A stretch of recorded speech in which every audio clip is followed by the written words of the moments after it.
Good morning. It's 3 minutes after 10 and you are listening to James O'Brien on LBC. What is it? You can't see the wood for the trees? What's the figure of speech we're looking for this morning? The slowly boiled frog?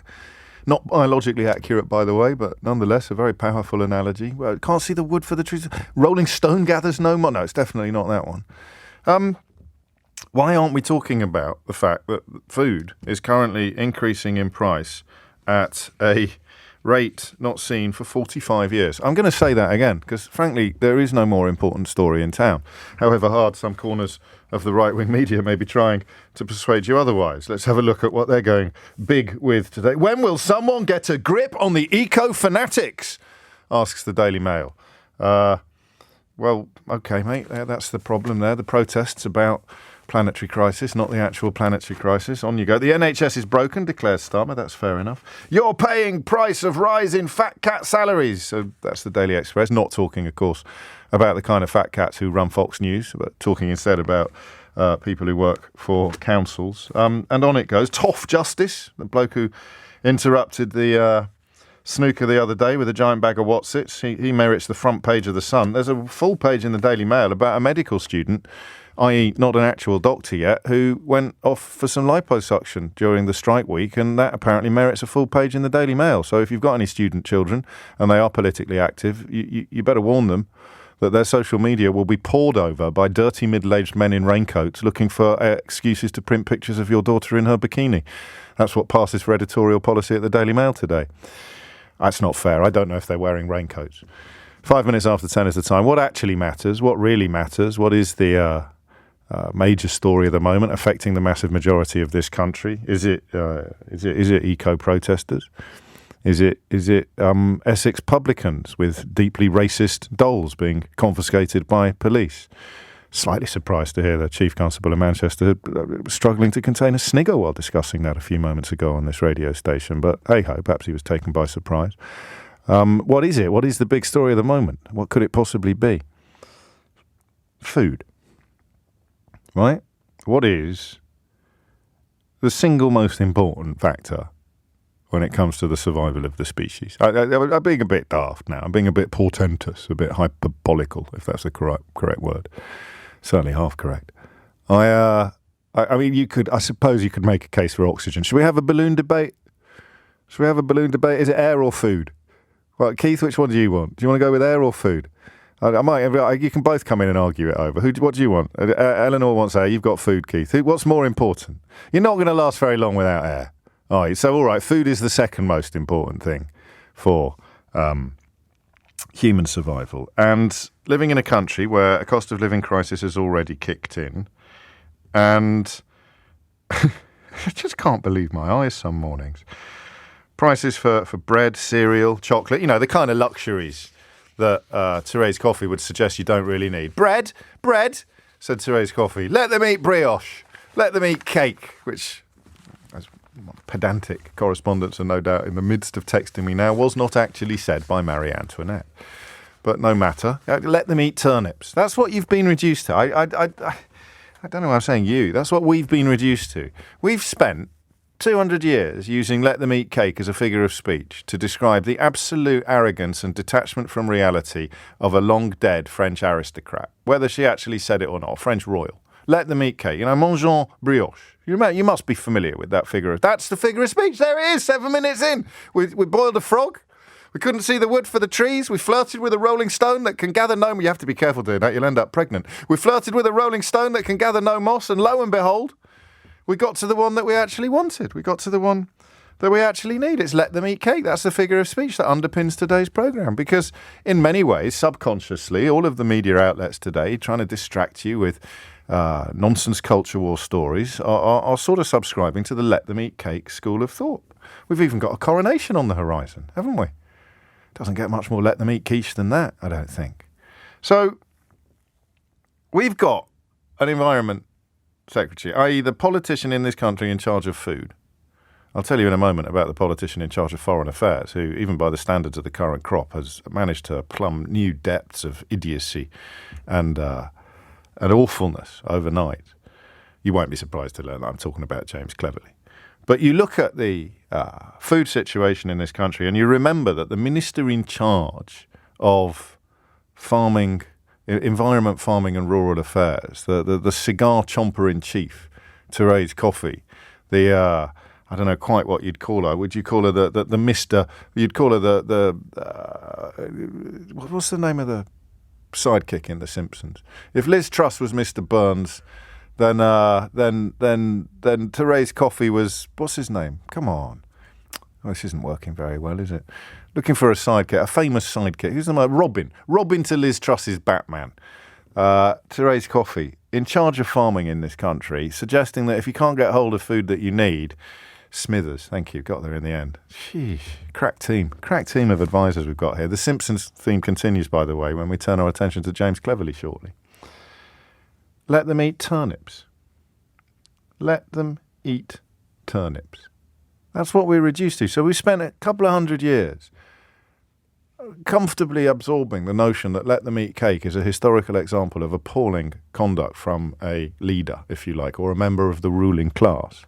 And without anybody noticing, really registering how angry it should make us.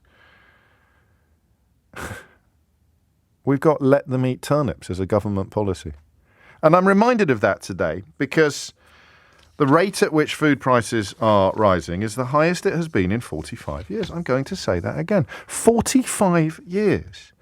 Soaring prices for bread, cereal and chocolate meant the cost of living rose more than expected last month. When inflation comes down, as it were, it doesn't mean that prices are falling, by the way. I really do think that this is where Martin Lewis deserves to be put in the House of Lords. This kind of basic numerical literacy.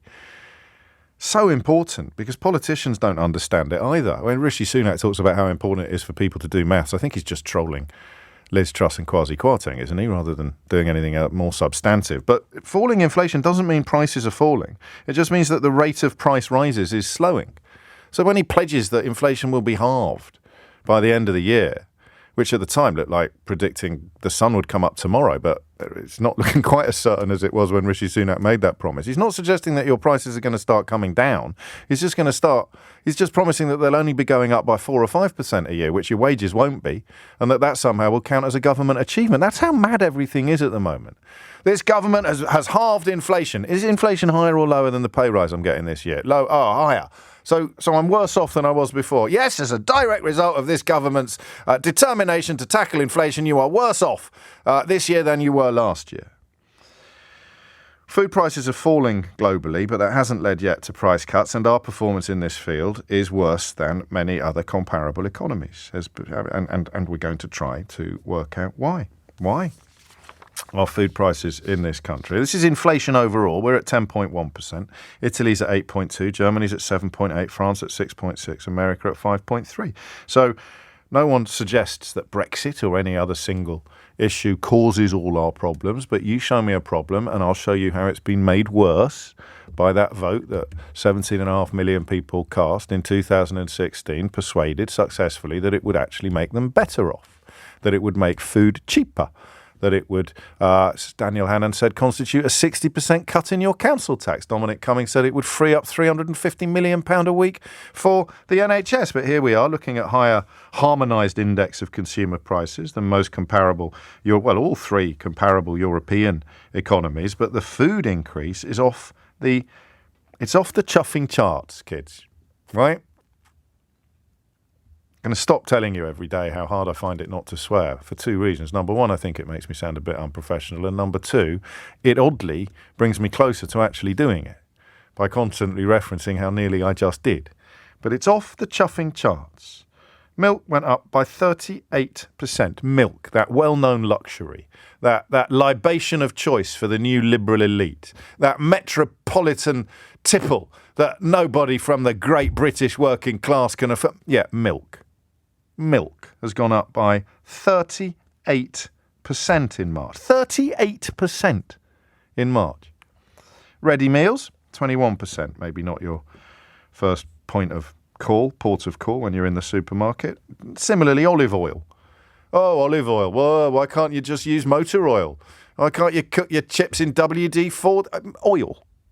Absolutely fundamental. It's kind of a staple of the Bible, oil. So absolutely conducive is it to sophistication. And I could go on. In fact, I almost certainly will. I would refer you back as well to another story that perhaps you missed, which involves an external member of the Monetary Policy Committee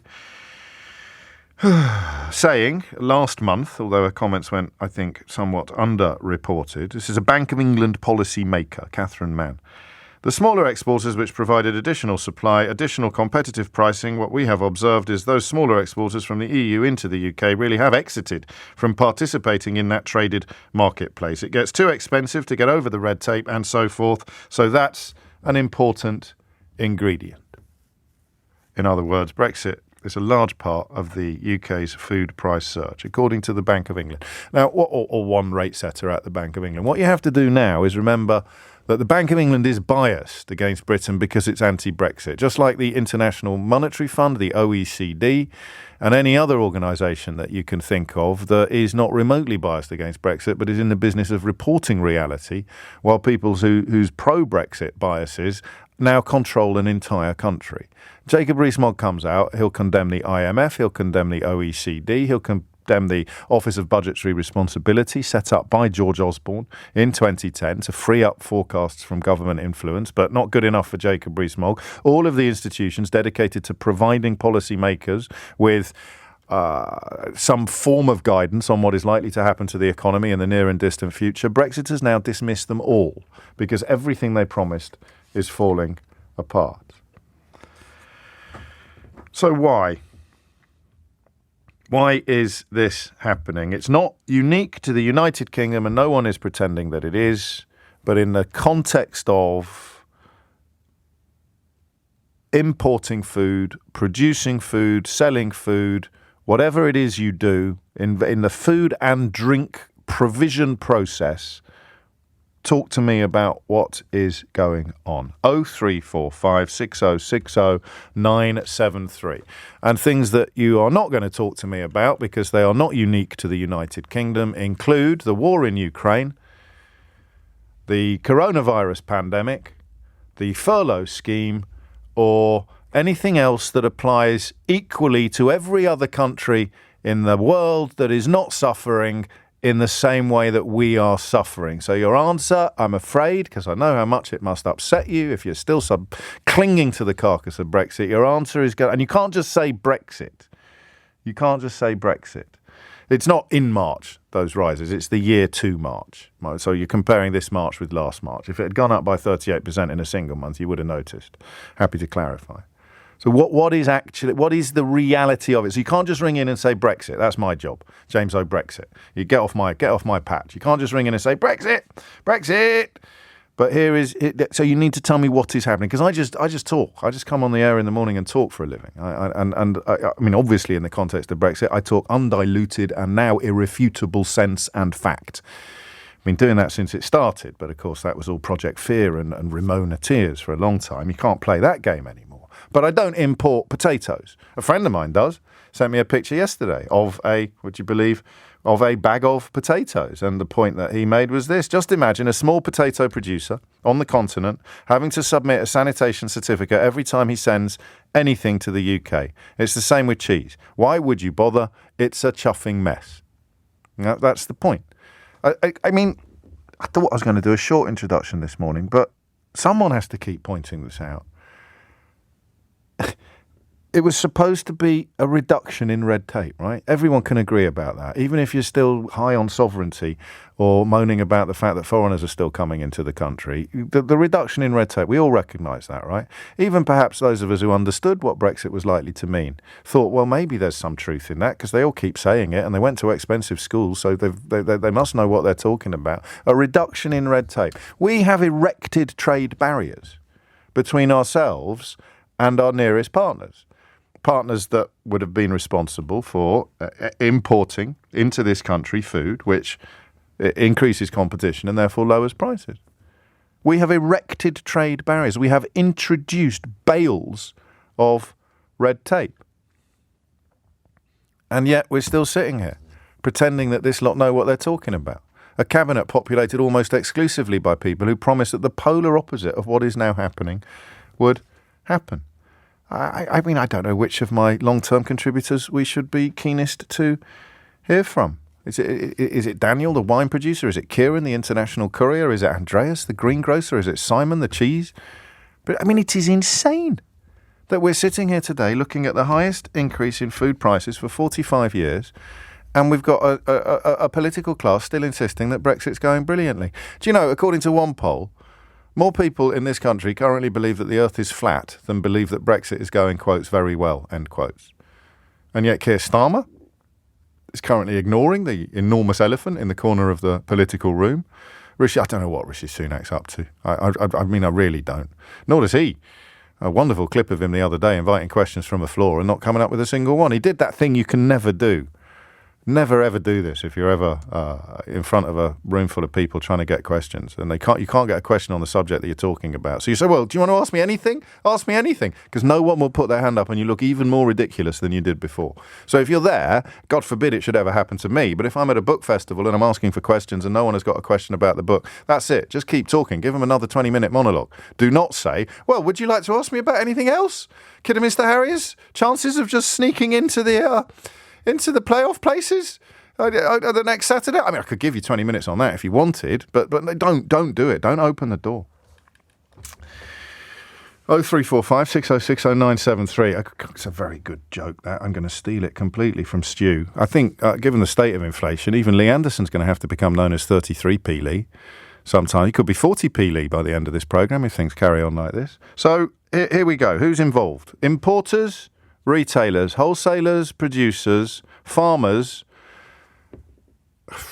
That'll do to start with, will it? So retailers, wholesalers, producers, importers, exporters, farmers. I've got 6. I'd like to get it up to 10 before we hit the numbers. Fishermen could work. Well, that's not quite import, export, but it's harder. And it's not why our food... Well, it may be. Yeah, stick them on the list, fishermen. 0345 6060 973. And remember... The 5th of November. No. Remember that the people who do what I do for a living and told you to vote for this now hardly ever mention it. You have to wonder why, and you have to wonder what absolute bobbins they'll be trying to sell to you next. It's 10:21. The number you need is 0345 6060 973. I've got 2. Brexit and supermarket scalping, but there must be a little bit more to it, and the more detail you can provide, the better it is. Why are we looking at the highest increase in food prices for 45 years? Andrew's in Redhill in Surrey. Andrew, off you go. Hello, James. Hello. Yeah. Well, I'm a farmer. I'm involved in the farming community. Principally, there's been a massive increase in production costs for all sectors of food production, whether that be arable livestock that I'm involved with or horticulture. The prices have increased for the consumer to obviously compensate for that. Yes. But there is now we are now getting pressure from foreign markets from various trade deals that are suppressing the retail price to the domestic producer. Is that happening? I mean, what sort of deals are we talking about? Because that was always the fear, wasn't it, that we would bring in less regulated, less safe food. I remember Jacob Rees-Mogg insisting that beef from the other side of the world that wasn't allowed in the European Union for fears about carcinogenic content was absolutely fine. I don't know what his qualifications are in that field, but it's already happening. Food is coming in from places where the standards aren't as high as they are here, and therefore they can produce it more cheaply. Yeah, I'd say that's fair to say. And there are trade deals, with New Zealand, Australia happening. We have other trade deals in the offing, having already set the bar pretty low. I don't have any optimism in terms of the way we're going to, make a better deal. Well, that's bad news for you. That's bad news for you. But for punters, I mean, they might not fully appreciate that what they're putting in their body is less healthy or less well produced than it was before. I understand that. For many years, I think it's fair to say that relative to its cost, food has been too cheap. We're getting to the situation where that's been manifested, where producers are saying, "Do you know what? I can't get a margin in my business. I'm walking away." And also suppliers, even across the water. You know, when you look at the UK market and the costs and hassle involved with getting it here, they're just thinking, well, you know what, I'm not going to do it. I'm going to move somewhere else and take my product somewhere else. There's other markets, and you know that was partly the reason why we had food shortages back in February. Yeah. I think, you know, there was weather issues involved, but there seems to be no forward planning with this or any other administration in terms of feeding this country, which, like you said earlier, is up there with air. I find it astonishing, genuinely. I mean, despite my sort of Brexit fetish or obsession or whatever you want to call it, I do find, and I remember that Patrick Minford bloke saying, the only economist that anyone could ever find to talk up the benefits of Brexit, saying to a select committee that it would actually involve the destruction of manufacturing and farming in this country, which may have been a rare example of a stop clock being right twice a year, but twice a day, twice a lifetime. But when you sit there watching this unfold, including the really obvious stuff, like anything that you need to bring in from the continent in order to produce food in this country to feed the domestic market, it has been rendered more expensive and harder than ever before, than at any point in the last 30 years. What do you do? Just roll your eyes and get on with it? You know, I think the food by the food industry, I mean the retail part of it. You know, they are business. They're there to make the best margin they can and to pay as little as they can for the products they sell. It's just, you know, that's economics, and we're all aware of that. But I think with something like food, you know, and it's important to us, I think that there has to be a bit more of a, I don't know what the word is really, but there's got to be a bit more a benevolent approach to it. Yeah, it should be. I mean, this is the Tufton Street mantra in a nutshell, isn't it? You and I feel that food and health should somehow not be left enslaved to free market and wealth. There should be factors coming into consideration that speak to something other than profit, something other than money. Yeah. Well, we had the ideal opportunity to do this at the time of the transition from Europe to this country. They brought in the Agriculture Act. And there was a section within that act that was going to allow for food to come into this country, but only if it met the standards that we produce food to, you know, to keep the playing field level, really. Yes, of course. You know, and that was vetoed all the way through. You know, we tried to... I'm a member of the NFU, and we've tried to change the, you know, to keep that condition within the Agriculture Act, but it was vetoed right the way through. I feel that, you know... Well, you're giving a 2-0 head start to your opponent. Well, exactly right. But you know, I think that would have been I think farmers generally, I personally would have felt that, you know, okay, if you could protect our borders and be less, it would cost the country less in terms of having to support agriculture with the Yelms and the SFI that they're proposing now.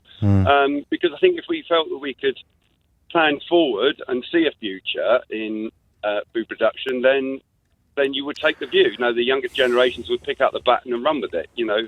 Because you could see the point in doing it, but increasingly with this, and this is the next big nightmare on the horizon, you suggest that its tentacles have already reached us. I mean, we'll examine that a little further as we go on, but the next big nightmare on the horizon is exactly what was warned about. It is the stuff that is able to come into this country where there are no real checks, remember. They can't introduce the checks that they promised because that's going to cost too much. So that opens the door to smuggling of all manner of problems, both health-based and money-based, but also the stuff that can come here without law-breaking will be less safe and therefore cheaper than the stuff that people like Andrew produce. I didn't think this was going to happen. I'm hearing echoes of yesterday's conversation about hairdressers today when we're talking about farmers. How does it end? I need to do that as a Brexit topic at some point soon. How does it actually end? At what point does it snap? Because this is utterly, utterly unsustainable. And of course, even Billy Buncher numbers with a bulldog avatar is now choosing silence over sneering or, oh, I love it because it's really upset you. I love it because it's upset everyone. I love it because my milk's just gone up by 38%. Well, I don't even drink milk. Olive oil, that's just for middle class.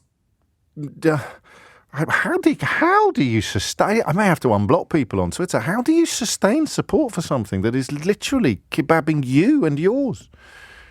I don't want to go to France. I honestly don't know. Do I want to know? I'm not sure I do. 10:31 is the time. Thomas Watts has your headlines. 10:35 is the time. Just a little nod towards yesterday's conversation about the SNP's travails, where I sought with some, but certainly not complete success, to understand why some people are utterly persuaded that coverage of this unfolding, utterly remarkable story is somehow skewed or biased. I think I got to the bottom of that. It wasn't quite as complicated to understand as I thought it might have been. But I can't actually believe what I'm about to tell you now. There's a well-known Simpsons gif in which it's Sideshow Bob, isn't it, with the hair like that, and he is walking around a kind of just a selection of rakes, and he keeps stepping on them, and the rakes keep hitting him in the face. Is that a gif or a meme or both? I'd say both. So you know, if you were a bit of a kind of an internet joker, or a sort of Tory activist who thinks Simpsons references have a role to play in modern politics, then you would have, I think, fair enough, thought, this is quite funny. Let's say that's like a Humza Yousaf press conference, because whichever way he turns, something bad happens to him. James Cleverly is the Secretary of State for Foreign, Commonwealth and Development Affairs in Rishi Sunak's government. He is also a staunch supporter of Brexit, Boris Johnson, Liz Truss. Have I missed one out? I can't remember. He's also the holder currently of one of the United Kingdom's 4 great offices of state, and, of course, our representative on the world stage. World leaders, other foreign secretaries, foreign ministers, diplomats, when they deal with the United Kingdom, in many ways, James Cleverly is the face of the United Kingdom. Just let that sink in. He has posted a GIF of Sideshow Bob, suggesting that is what it is like to be at a Humza Yousaf press conference. The Secretary of State for Foreign, Commonwealth and Development Affairs is on your internet posting Simpsons GIFs.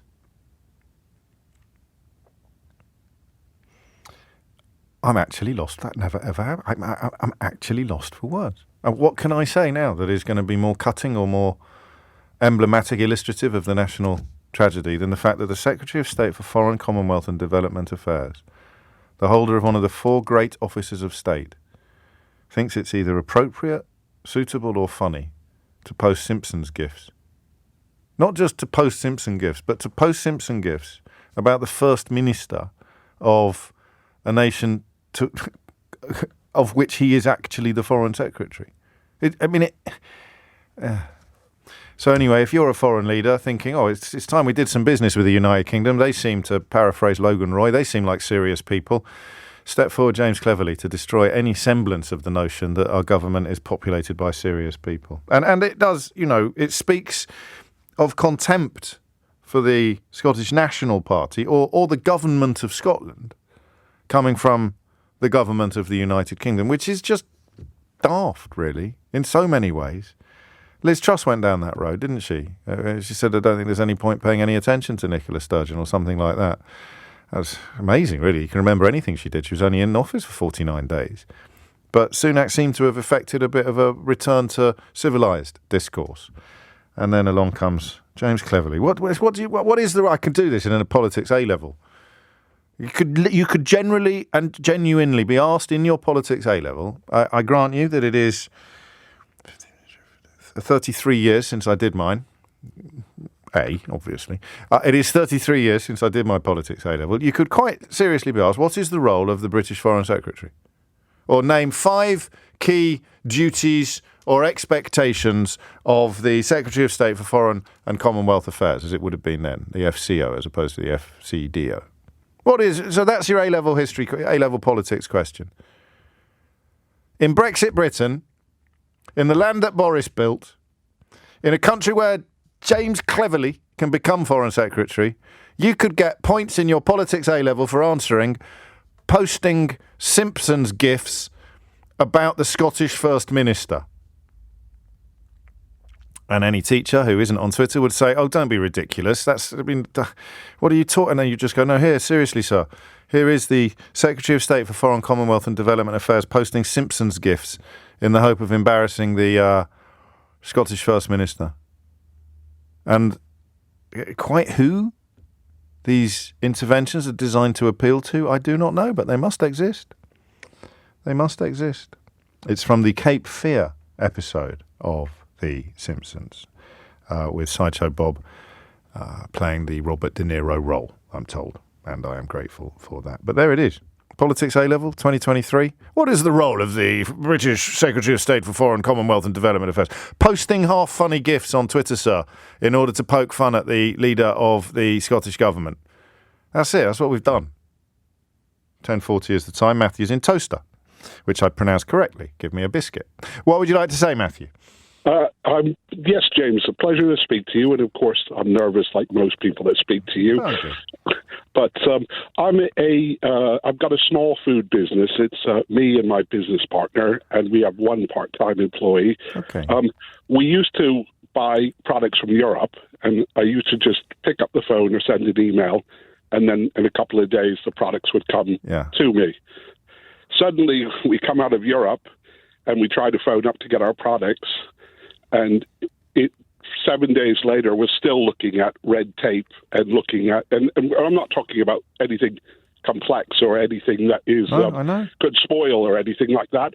We were importing chocolate-covered dates from Denmark, and it just we have to pay. All these fees came as well. So once we got the paperwork right, unique numbers that we had to work out, and they're probably. This importing thing is probably easy for a big company like Tesco's or anybody. But before it was just so simple to phone up and get stuff done. Well, it wouldn't be easy for a big company like Tesco. It would be harder than it was before, but they will have the economies of scale in place, and they won't have a pallet on a truck, which other suppliers have also got a pallet on. They'll have everything on the entire truck, and all of these factors make it easier, but not easy, I don't think, Matthew. No, you're correct. They have somebody in place just to do the importing, and they have the structure. But for dyslexic me and my business partner, it's a nightmare when you're trying to do your own business, keep things going. And the other thing is that we thought we've never tapped Europe as a market. And we produce a fantastic product, and we thought, let's start selling it to Europe. And we thought about that probably about 3 or 4 months before Brexit happened. And that was just, we completely dismissed it now. Of course you have. Of course you have. Can I ask what the product is? Yeah, well, most people don't even believe me, but I produce smoked garlic. Oh, I love smoked garlic. Well, you probably had some of mine. I used to sell it to the butchers in Chiswick. Did you really? Which one? Yeah. Not Malloy's. Hammonds? Wyndham's? Oh, no, Macken's. Mackin Brothers, that's Mackin right. Brothers, okay. Yeah. This is great radio, this, Matthew. This is going to be going down really well in Aberdeen. I don't know that I bought my smoked garlic from there necessarily, but it is that's the point. I mean, it's a delicious delicacy. You would have a market for it, and we've put up trade barriers. This is the bit I struggle with, and I struggle professionally with it, because I don't know how to make it bigger. For someone like you, and for all callers today, really, you look at what's been done, and I presume you struggle to make sense of it. And then you look at the media in this country and you become apparently invisible. And then you see Kemi Badenoch standing up and claiming that the CPTPP trade deal is something worth celebrating, in the same way that Liz Truss used to claim that whatever nonsense she'd cobbled together in order to fill some of the hole left by Brexit was a brilliant idea. You must wonder whether you've woken up in an episode of Doctor Who sometimes. It just seemed like we lost complete control of what we were trying to do. And it just was, we went from such a simple system to such a complex system. We went to people that was easy to trade with, and it was made harder. But not even that. I mean, we've been trading with Northern Ireland, I hope not illegally, but we've been told that we have to make declarations to send stuff just to Northern Ireland. I wanted to go on a selling trip over there, and when we spoke to people about what it takes to do, it would mean to put everything had to be registered and have a unique number before I could take it over to Northern Ireland. So even that is a market name. I'm not sure if that's changed. I'm not sure if that's changed now. Well, that's called the technical term for what you've just described is uncertainty, which everybody knows is a a grave obstacle to business success. It's arguably one of the worst things you can do to business is uncertainty, isn't it? And you're right, it moves and shifts and changes so much that people don't even know whether they're coming or going. And of course, Boris Johnson promised that there would be absolutely no checks of that kind in the Irish Sea over. Was that over his dead body, or was that the runway at Heathrow? Anyway, that ship has thankfully sailed. How does it end, do you think? I mean, you can obviously keep going domestically, the idea of importing, exports. The domestic market's great, but we wanted to grow and do bigger things, and we were buying from Europe, so we figured, why not trade with Europe? It sounds like a good thing, buying and trading, and that's what the world's made out. But it would be very difficult now to do it as maybe a bigger business that can afford to have the right people in place. As you say, yeah. I mean, there was a story yesterday about optimism increasing in British business, and when you looked at it, it was, as you point out, among massive British businesses who are going to be able to overcome the obstacles that we have imposed upon ourselves much more easily than you are. And that's speaking as a British business. We've also got the Bank of England rate setter explaining the opposite is also true. The smaller exporters on continental Europe are just not bothering anymore. And why would they? If it is frankly incredible. Do you want to name check the business, Matthew? You're more than welcome to. I'd love to. We're Emberton Fair, we're smoked garlic producers, and we sell a number of other products as well. But we've sold to 400 little businesses around the country. Gosh. One other just quick thing is that when people voted to come out of Europe, they also voted to shave 10% off their currency value. So every time when they visit Europe and moan about it, they're paying 10% more for everything.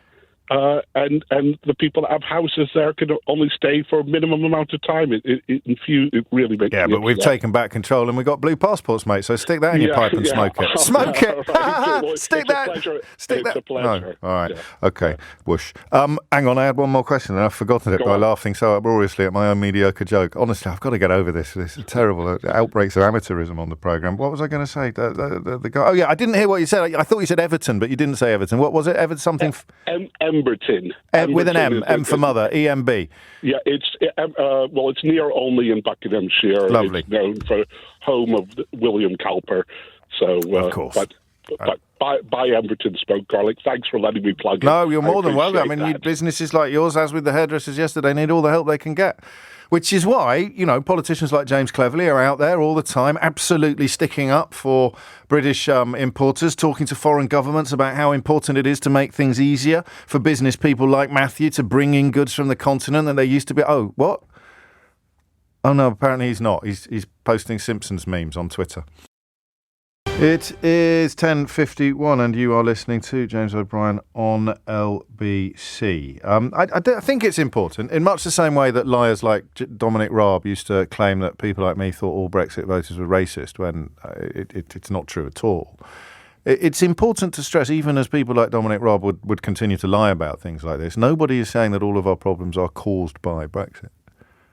But you show me a problem, and I'll show you how Brexit made it worse. That is the crucial point to understand. And it has now become inarguable. I need to find a way, don't I, to discover how you're holding on to... I mean, does anyone still listen to this show who still thinks Brexit is a good idea? And by that, I don't mean Contenders for Idiots Corner. I mean people who actually are still persuaded that they... Are you going for the betrayal narrative already? Is it everybody else's fault but yours? Is it all the Remainers' fault for not believing enough, or because I do think that this is a crucial thing to understand when you get people like Rees-Mogg slagging off the International Monetary Fund, slagging off the Office of Budgetary Responsibility, slagging off, I can never remember what OECD stands for. It's all of those outfits that are truly independent, the Bank of England. But they can't, this is really important, actually. You can tell I've been writing about this week. It's projection. So how could anybody think that the IMF would celebrate something bad happening to Britain? If Britain ends up in really, really, really bad financial trouble, guess who bails it out? Guess who bailed out the United Kingdom in 1976 when the consequences of Anthony Barber's budget, upon which Kwasi Kwarteng's budget was arguably modelled, were really, really kicking in? And Harold Wilson had to go, wait for it, to the IMF, cap in hand. So for someone like Rees-Mogg to claim that the IMF is punishing Britain for Brexit or wants Britain to suffer is far too stupid to be attributable to mere dishonesty. It's weapons-grade, xenophobic, exceptionalist idiocy. And it's not remarkable. It's utterly, utterly normal now. To have somebody that prominent, he was in cabinet not long ago, to have somebody that prominent spouting such utter bilge was an inevitable consequence of Brexit. Inevitable consequence of Brexit, because the alternative would have been to tell the truth. But think how dangerous it is to cast the Bank of England as being biased against Britain, to cast the International Monetary Fund as being biased against Britain, to claim that the European Union is punishing Britain deliberately rather than treating us like it treats every other third. Actually, it's treating us marginally better than it treats every other third country on the planet because of the Northern Ireland issue that people like Jacob Rees-Mogg also completely failed to understand. The idea that the OECD would be deliberately biased against Britain, it's beyond stupid. But if you think about what footballification does to people, if you are utterly committed to your cause in defiance of all logic and evidence, then you have to presume that the people you are opposed to are as disgusting and as stupid as you are. Therefore, they are motivated by illogical bile and bias. The International Monetary Fund, in Jacob Rees-Mogg's mind, is as biased and as blinkered as he is, but just on the opposite side of the fence. I think increasingly that it is the absolute key to understanding the current madness. These allegations constantly levelled. And of course, when things go badly, they need to look around for another international institution to rail against. Oh, it's awful. It's terrible. It's nothing to do with the people in charge. And what are they going for now? The European Court of Human Rights is in their firing line. It's got everything we've promised you has failed to appear. Everything we've touched has turned to absolute toilet. But the real issue facing us now is the fact that the European Court of Human Rights, arguably one of Winston Churchill's greatest international legacies, is a problem that we need to be solved. And I'm just the man to solve it with my Simpsons memes. Kieran's in Paris. Oh, hello, mate. You all right? Wonderful. Enjoying the sun. It's quite warm here today. Where are we? So my food has gone up by multiple percentage points. Milk's gone up by 38% in a year. But olive oil, there you go. I bet you used to bring olive oil. What's going on?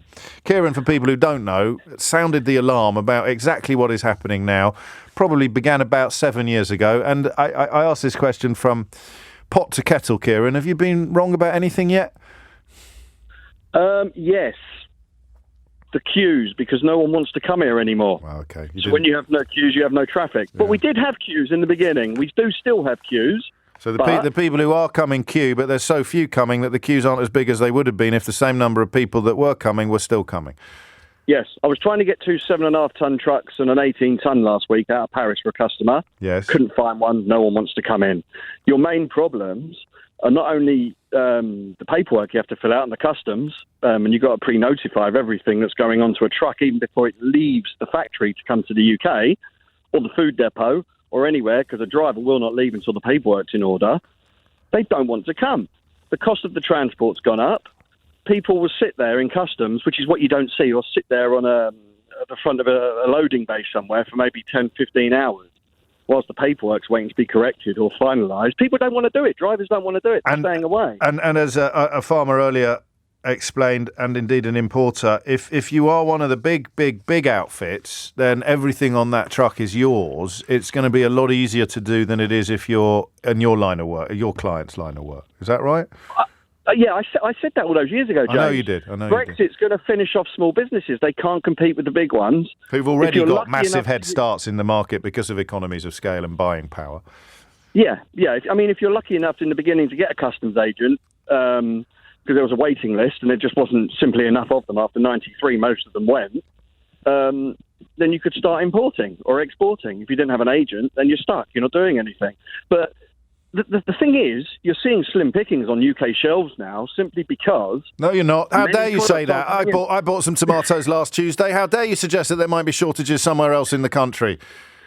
James, if I went to a French supermarket now, I could probably pick out about 10 or 12 different varieties of tomatoes. And you're thinking, which one shall I buy? Yeah. Go to any supermarket in the UK, they're wrapped in plastic, and it's the same ones week in and week out. The thing is, when you have less choice, like what everybody said all along was going to happen with cheese and refrigerated products, when you have less choice, the price goes up. Yeah. Things that do come in. Yeah, but you can keep your choice. You can keep your choice. We've got control. Well, we might do. I do my shopping every week in France, and I found that a lot of the stuff in France, some of it is actually 50% cheaper than what it is in the UK now, and that's in France. And the food's good, and it's a decent quality, Are you... I don't know what your answer will be to this question. I can often guess, but I'm genuinely intrigued by how you're going to respond to this. Are you surprised that the lies are still so successful? I mean, it's now, they're not lies of commission anymore. The people aren't saying stupid things like, here's Jacob Rees-Mogg, Brexit will reduce food, wine and clothes costs by 20%. And that was as recently as 2017. So they're not lying anymore out loud, but they're lies of omission. They're not admitting the truth. Are you surprised that the spell is yet to break at the top of the country? I think for the population it's probably broken in significant numbers, but the government, the spell has not yet broken. I think they've dug themselves into such a big hole and ruined the country with what they've done with Brexit that there's no easy way out of it. And you have to keep telling the lies and the mistruths about Brexit, hoping people will swallow it, But I'll tell you what, James. Go on. I'll tell you what, the borders, this is slightly different, but this is on par. Yeah. The borders over the last few weeks, going in and out of the UK, have been an absolute nightmare. I spent 3 or 4 hours in the shed in Calais a few weeks ago while they counted every single thing in the back of my van on the manifest that I had. Everything, And I had it on the way out, and it's happening all the time. The French have closed certain loopholes for getting stuff into France now. So sure. it's made they're taking control of their border. Well, they're protecting French producers. Yeah. Out of all the things you told me, and you usually used Switzerland as an example, I think, didn't you? And and Turkey as well, actually. But the thing I thought perhaps, and this is my own little soupçon of rule Britannia waives the rules exceptionalism. I remember thinking, but I mean, I know they could do that, but they won't do that to us. And of course they are. Because they would, because we are a third country and we don't get any special status or treatment compared to any other non-EU country on the planet. It's that simple, right? Well, James, I'm in a factory now in Paris, and they're asking me to take certain things back, and I can't do it. And this stuff's urgent. They need it back this evening. It has to stay behind. I can't take it. There's some food. Talking about food, I cannot carry food.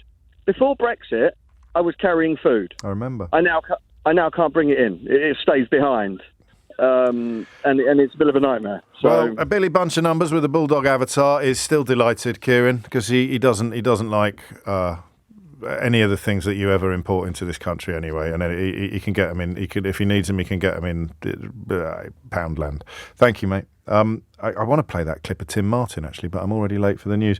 I don't think this is Idiot's Corner, but I will take a moment to explain why it is an unhelpful, or at least a silly contribution to the programme. Gordon Brown in 2005 said, I must say, and I say this with respect to the staff of the IMF, they have been wrong before about British growth. Exactly, mate. And no forecaster is infallible, just ask Michael Fish.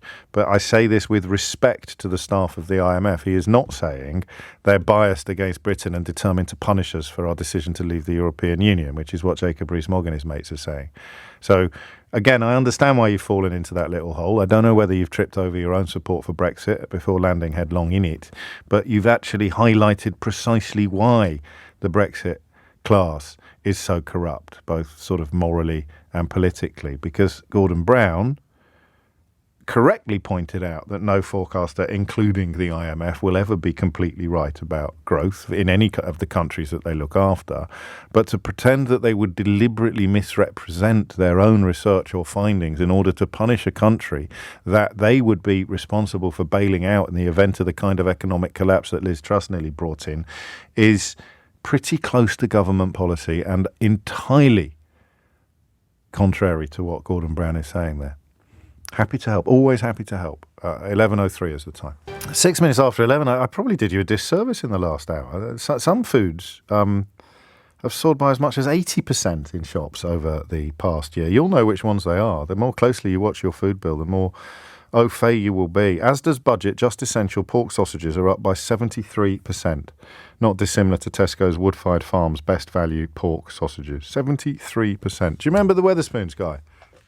I talk a bit about Patrick Minford. I got that clip for you as well, but I think we're a bit clip heavy, and we've got PMQs on the way today with Lewis Goodall. You remember the Wetherspoons guy? Do you remember him? Looked a bit like a sort of what they call battle cats. Always very good, very confident on the telly. Absolutely adamant. He had a better understanding of international commercial matters than I don't know, head of the World Trade Organization or the governor of the Bank of England. Tim Martin, that's it. I always called him Tim Wetherspoon. I used to forget his name. I'm just looking at these figures here. 73% rise in the cost of sausages. That's astonishing, isn't it? Milk up 33% in a year. This is in the 3 months, actually, to March 2023, compared to the 3 months to March 2022. Cheddar cheese up 28%. Milk, semi-skimmed, 33%. Even potatoes, even the stuff we can grow ourselves, it's been explained to us. I am moving on. I just thought, credit where credit is due. That Wetherspoons bloke, he really knew what he was talking about. For example, that food prices will rise, that's come from big business, and it's not true. If we leave the EU in March 2019, we can reduce food prices for everyone in the country and save £200 million a week. So whatever the food prices are now, they'll be lower if we leave the EU. What do you do with people like this? I'm not joking, actually. I thought I was going to move on. I'll take this up till 15:15 and I'll set up the new topic then. Because this isn't just another topic. This isn't just another story. These people were everywhere. He was probably on LBC, was he, every 10 minutes? Tim Martin. He certainly wasn't on this show. Slightly higher threshold for knowing what the fudge you're talking about than he would ever pass. But what happens now? What do you do? If you had him on your show as a guest and you treated him as someone who knew what he was talking about, we turn now to Tim Martin from Wetherspoons. Hello, mate. I have a lovely pint in your pub the other day. And I conveyed to you as a listener to this radio station that this clown knew what he was talking about, that he was worth listening to, that he had some sort of authoritative foundation for his pronouncements. What do I do now? Do I write you all a cheque? Do I help you with your food bills? Or do I stick my fingers in my ears and start talking about smart motorways? I honestly don't know. Let's listen to him again, because this fella was never off the blooming station. For example, that food prices will rise, that's come from big business, and it's not true. If we leave the EU in March 2019, we can reduce food prices for everyone in the country and save £200 million a week. So whatever the food prices are now, they'll be lower if we leave the EU. I mean, there's wrong, right? And then there's mistaken, but there is adamantly right, despite being completely wrong. And you know, when historians of the future come to try to understand what the hell happened, people like him, they're going to need chapters of their own, aren't they? Yeah, and do you remember Jim Ratcliffe, the guy that wants to buy United Ineos? He's not stupid. He's one of the richest people in the world. Also back Brexit. Guess where he's building his new car? The last one that he announced, that was being built in France. This is Make Britain Great Again. Guess where he's building the new one? Austria. What do we do? I don't know what we do. But the Wetherspoons bloke's really got my goat this morning. I wasn't expecting, because it was the adamancy of what he said. I mean, you know Rees-Mogg said it as well. But that lazy delivery as well, not his accent, just the lazy delivery. Him and Rees-Mogg have both got that sort of drawl that stretches out the amount of time available. Not just saying, you know, so that's what is so frustrating looking back. There are many things that I can't be blamed for, and this is absolutely one of them. The idea of having a Herbert like him sitting on that side of the studio, and then having, I don't know, who would have been sitting on the other side of the studio, tearing their hair out that we were treating people like the Wetherspoons bloke as some sort of economic sage of international trade. Who would have been? You know, my favourite example is when I had to do Pascal Lamy on the same set as Andrea Leadsom. Andrea Leadsom. Wasn't here, it was at the BBC.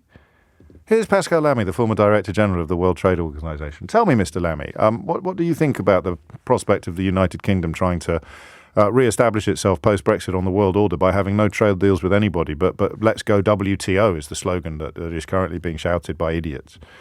And Pascal Lamy nearly sort of fainted in shock at the idea that this was fit. And then I have to turn, I swivel on my chair. I'll never stop telling this story because it is one of those absolutely beautiful distillations of what has gone on in this country. Then I have to turn to Andrea Leadsom, who's the only person in the building that thinks she's got any right to be there. I have to turn to Andrew Leadsom and say, Andrew Leadsom, you know absolutely nothing about the World Trade Organization, have never worked for it, and have no history whatsoever of dealing with international trade. Please tell the former Director General of the World Trade Organization what you think he's got wrong. And guess what? She did! She tried to. Imagine the arrogance you would need to sit there with the former Director General of the World Trade Organization and say, well, what Pascal doesn't understand. Speaking, of course, as someone who has never, ever come close to the world in which he has spent his entire career, I'm here to tell you that he has not understood bladder, bladder, bladder, bum, bum, bum, bum, bum. Do you know what Lammy did while she was talking? He did the curly-whirly cuckoo thing with his fingers next to his head. I remember sitting there. That was the moment, just for anyone who's vaguely interested, that was the moment where I realised I wasn't going to be able to stay at the BBC because I could not. How do you do that? How do you come off air after that and go, oh, that was splendid, yeah, excellent, a real toe-to-toe. That was very balanced, that was fair. I remember saying to the editor, what are we doing? What are we doing? This isn't balance. This is like getting someone on to tell you why the Earth is flat. And having David Attenborough on the other side of the studio say, well, I don't think it is. I'm pretty sure it isn't. There are now more people in this country who believe that the Earth is flat than believe that Brexit is going very well. But what are you going to be reading about in your newspapers for the next 6 months? Transgender toilets and culture wars. It's insane. It's absolutely insane. And if you need more proof of it, I'm going to play the Wetherspoons clip again, and then I'm going to go to a little hiatus. And then I'm going to come back and set up a completely different topic that I am actually quite nervous about. And why am I nervous? Well, partly because I'm old-ish. Find out more after this. We should start putting together an archive, should we? Like the greatest hits. That's rhyming slang. For example, that food prices will rise, that's come from big business, and it's not true. If we leave the EU in March 2019, we can reduce food prices for everyone in the country and save £200 million a week. So whatever the food prices are now, they'll be lower if we leave the EU. 17 minutes after 11 is the time. Just a quick aside, apropos nothing in particular. Do you remember, if you were listening to this programme, the first time I encountered alarms on meat? I think it was in the Morrisons on the Harrow Road. Was it a Morrisons? I can't remember. I'd never seen it before. Because of a shoplifting risk. They put shoplifting alarms on meat. I just remember being struck by it. I noticed this a while ago, but the newspaper that have just picked it up. But there's baby formula now pictured behind the counter at some supermarkets. This one in West London, Aptamil, baby formula, for 14, 15 quid a pop. It's behind the counter with the booze. I mean, well done. Wetherspoons fella probably swore blind it would be cheaper. I don't even know what it is compared to what it used to be. But that is not so much about the cost of baby milk, but the cost of living. Now having to put formula for sale. And don't text in saying, why don't they breastfeed? Because that wouldn't be Idiot's Corner. That would need a whole new universe of prattishness. So there it is, behind the counter with the alcohol and the big ticket items like perfume and aftershave, baby formula. Right, tough one next. And we need to be pretty clear legally on what we can and can't do. We are talking about the 4 reasons that, we're really only talking about one of them, but we'll start with all 4 reasons that the sacked CBI president, Tony Danker, says he was sacked for. He's given an interview to the BBC in which he sounds understandably broken. And one of his grievances was very fair. His name has been attached to headlines, including allegations about staff at the CBI that had absolutely nothing to do with him, and many of which were levelled before he even took up the job as Director General. He is therefore embarking on an attempt to rehabilitate at least some of his reputation. Have a little listen, and just from a humanitarian or a human point of view, it is worth listening to how a very previously ebullient individual, a very bouncy interviewee, has been brought low. I can tell you what the investigator raised with me, the complaints the investigator raised with me, and perhaps probably more helpfully, I can tell you which ones the CBI then said merited my dismissal. The first one was that I organised a secret and private karaoke party. So what was this? At the Christmas party 2021, everybody was walking around saying, let's go to karaoke. And I said, okay. And I booked a room for 15 people, was the largest I could get. And I walked around the party saying, who wants to come to karaoke? And we got 15 people and we went. The second one was my use of Instagram. And during the pandemic and beyond, I viewed the stories and profiles of a very small number of CBI staff, men and women, who have public Instagram profiles, not private ones, public, so they broadcast to the world. Nobody complained, but the investigator raised with me, and the CBI already knew that some people thought that that was intrusive. And I get that. The third thing was this supposed barrage of messages that was raised with me, which was that I sent people, junior staff, loads of messages on Teams, very often talking about non-work stuff. And they're right. I have on Teams messaged probably 200 people to say, hi, how are you? How was your weekend? Show me pictures of your dogs or your babies. And so what's happened here obviously is that some people have received these messages and gone, this is totally inappropriate. And they haven't realized that I've been doing this to everyone to try and build rapport. And the fourth one I was accused of, and was mentioned again in my dismissal letter, was inviting junior staff, in this case junior females, to breakfast or lunch or coffee outside of the office. And I did. Junior staff, female and male. I invited them to coffees and breakfasts and lunches across the road from the office to talk about their career as part of a mentoring program. And I can see that some people sat back and thought, what's this? Why is he approaching me? And you know, the CBI knew about all these things and never once raised them with me as a disciplinary issue until suddenly they all became grounds for immediate dismissal. 22 minutes after 11 is the time. I listen, that's one side of the story. CBI has declined to comment, and it may well be, it may emerge at a later date that Mr. Danker is either absolutely accurate or not in his account of what has happened to him. And I'm not suggesting that he deserves sympathy or that anyone should feel sorry for him. I want to examine particularly one element of what he said, partly because I'm 51 and so is he. Although happily, I am, I think I may follow some of them on Facebook, but I have no particular interest in seeing what any of my younger colleagues do on Instagram. Quite the opposite, in fact. If you could pay a small sum never to be bothered by what younger colleagues are doing on Instagram, I would be prepared to pay it. I'm joking, of course. 23 minutes after 11 is the time. But I mention this, and I'm going to use myself as the starting point for the conversation, because I have I'm not the boss, obviously, in the sense that Tony Danker was the boss of business group giant, the CBI. I have a boss. I have a few bosses. But I have status at work. Presenters, rightly or wrongly in this business, are afforded respect. Is that the right word?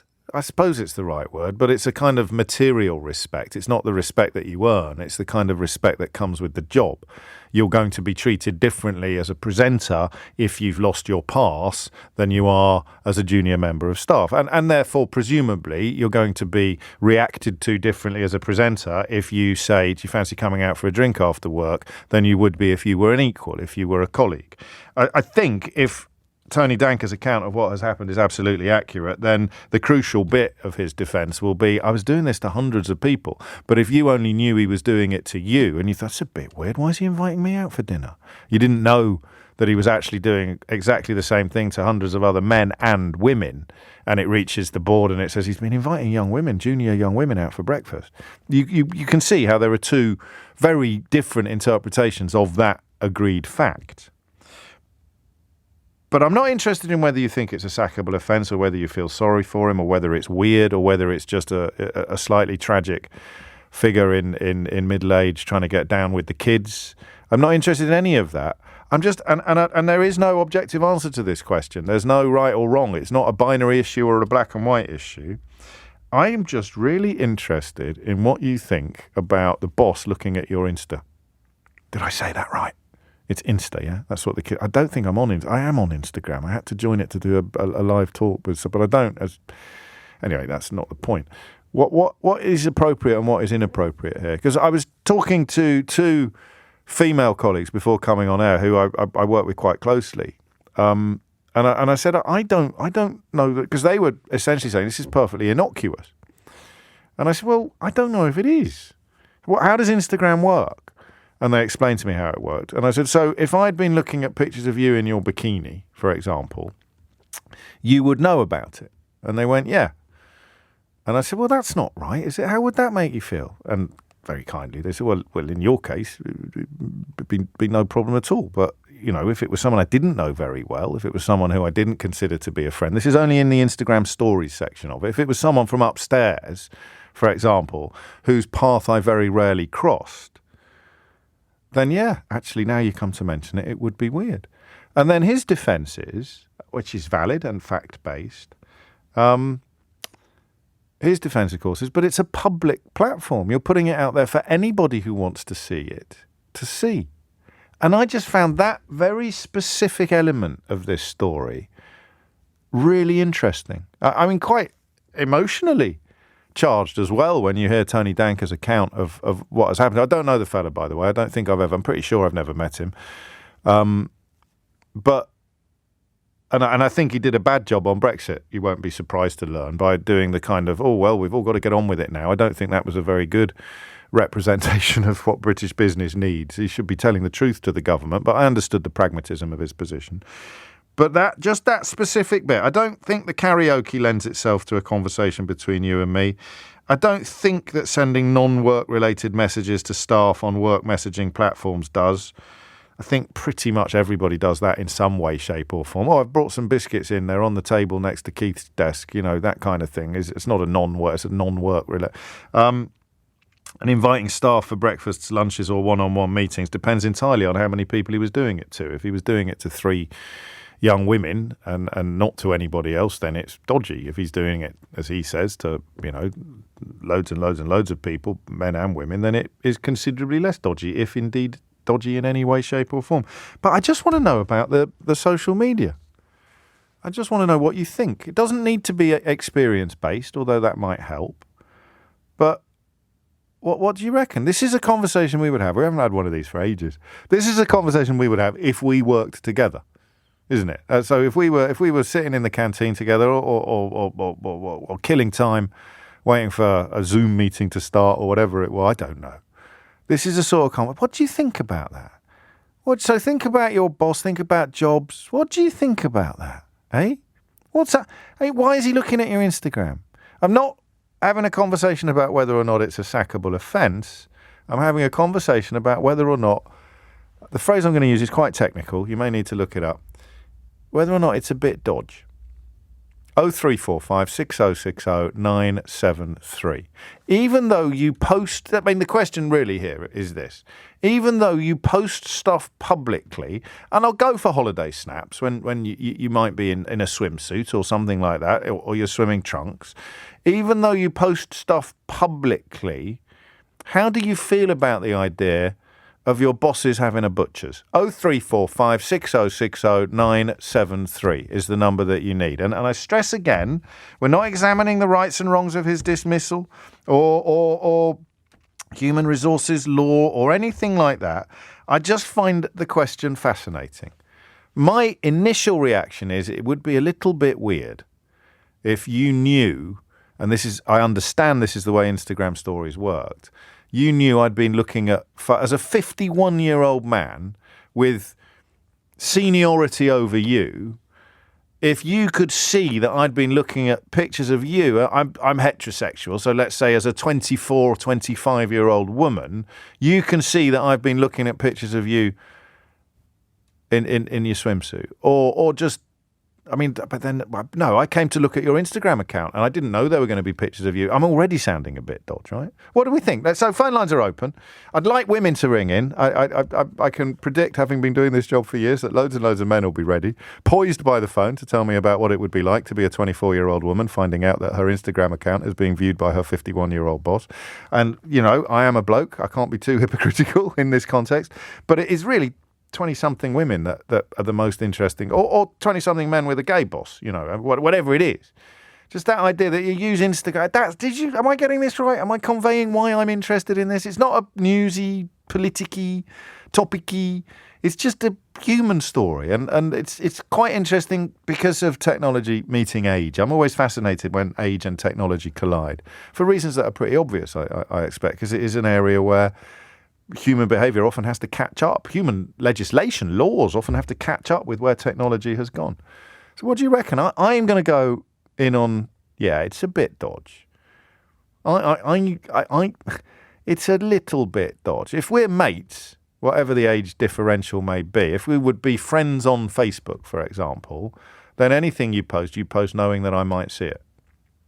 And that's up to you. But if I go looking for it on Instagram,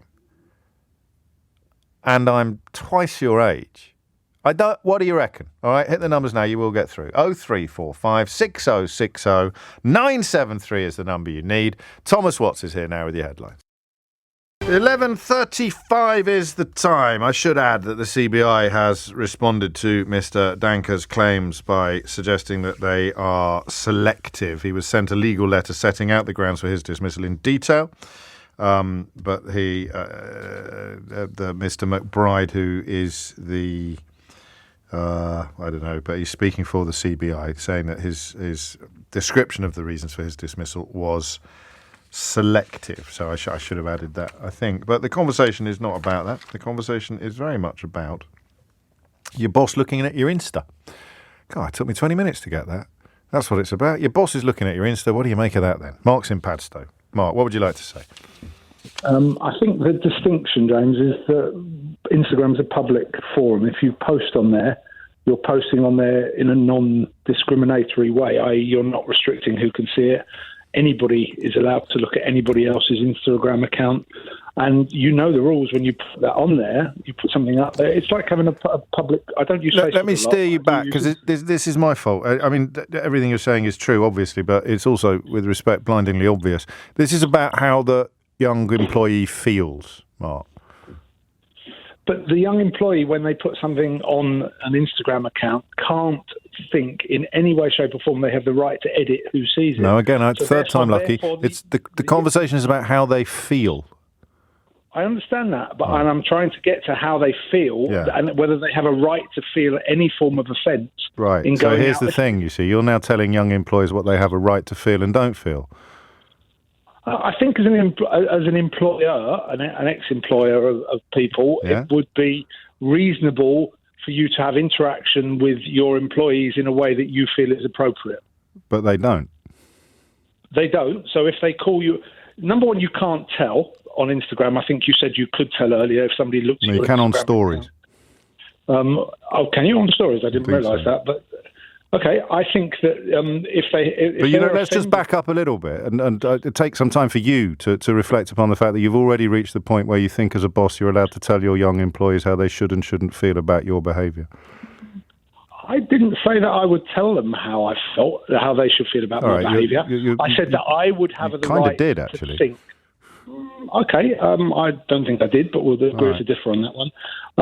I think it is reasonable as an employer for you to look at a public profile. But now we're back to where we started, aren't we? This is a conversation about how you should respond to finding out how they feel. And you know how they feel because the people that we're talking about were rendered very uncomfortable by it. That's why the story is being discussed today. And you're saying in terms that they have no right to feel that way, which is interesting. I'm not. I'm saying that because they posted it public. You are. I mean, it's important that we establish the parameters of what you've said. You said because they post it publicly, knowing full well that anyone can see it, they have no right to feel uncomfortable when their boss goes and has a butcher's, which I presume as a boss you did. We would always have a look at people's social media profiles, Facebook, Instagram, whatever anybody posted publicly before, as I told your colleague when I came on, before we employed them. And I thought that, I know that there's a difference between before one employed them. I can understand that. I can understand why you might do that, but that's not, as you acknowledge, not what we're talking about. I suppose like anything in the workplace, if you find out that behaviour that you thought of as a boss as reasonable was offending somebody who works for you, and you were told about that, then you have a choice, don't you? You can either amend your behaviour commensurate with their perceived offence, their offence. If they're offended, then it's their right to be offended. And if they are offended, you can choose not to do that anymore because you don't want to offend them. Or you can choose to dig in at that point and go, well... You posted it publicly, you knew what you were doing, you've got no right to complain when I have a look at it, which is what you rang in to say. Yeah, no, I do believe that. I think if somebody goes onto a public forum... Yeah. I'm 10 years older than you. I don't understand how younger people especially, live their lives quite as publicly as they do, but they do. And therefore, when people put things on Facebook, Instagram, etc., that's quite sort of involved in terms of their lives, I think they're putting it out there for general consumption. There's no filters on that. And therefore, from my perspective, as a boss, I would not have thought it was unreasonable to have a look at that. Why would you want to? I wouldn't necessarily. That's not about that. It's about. Well, that's the question I want you to answer, because that's really the subtext of making someone feel uncomfortable, isn't it? It's why would you want to look? Okay, maybe we're going to go at cross purposes here because it's a really straightforward question. Why would you want to look?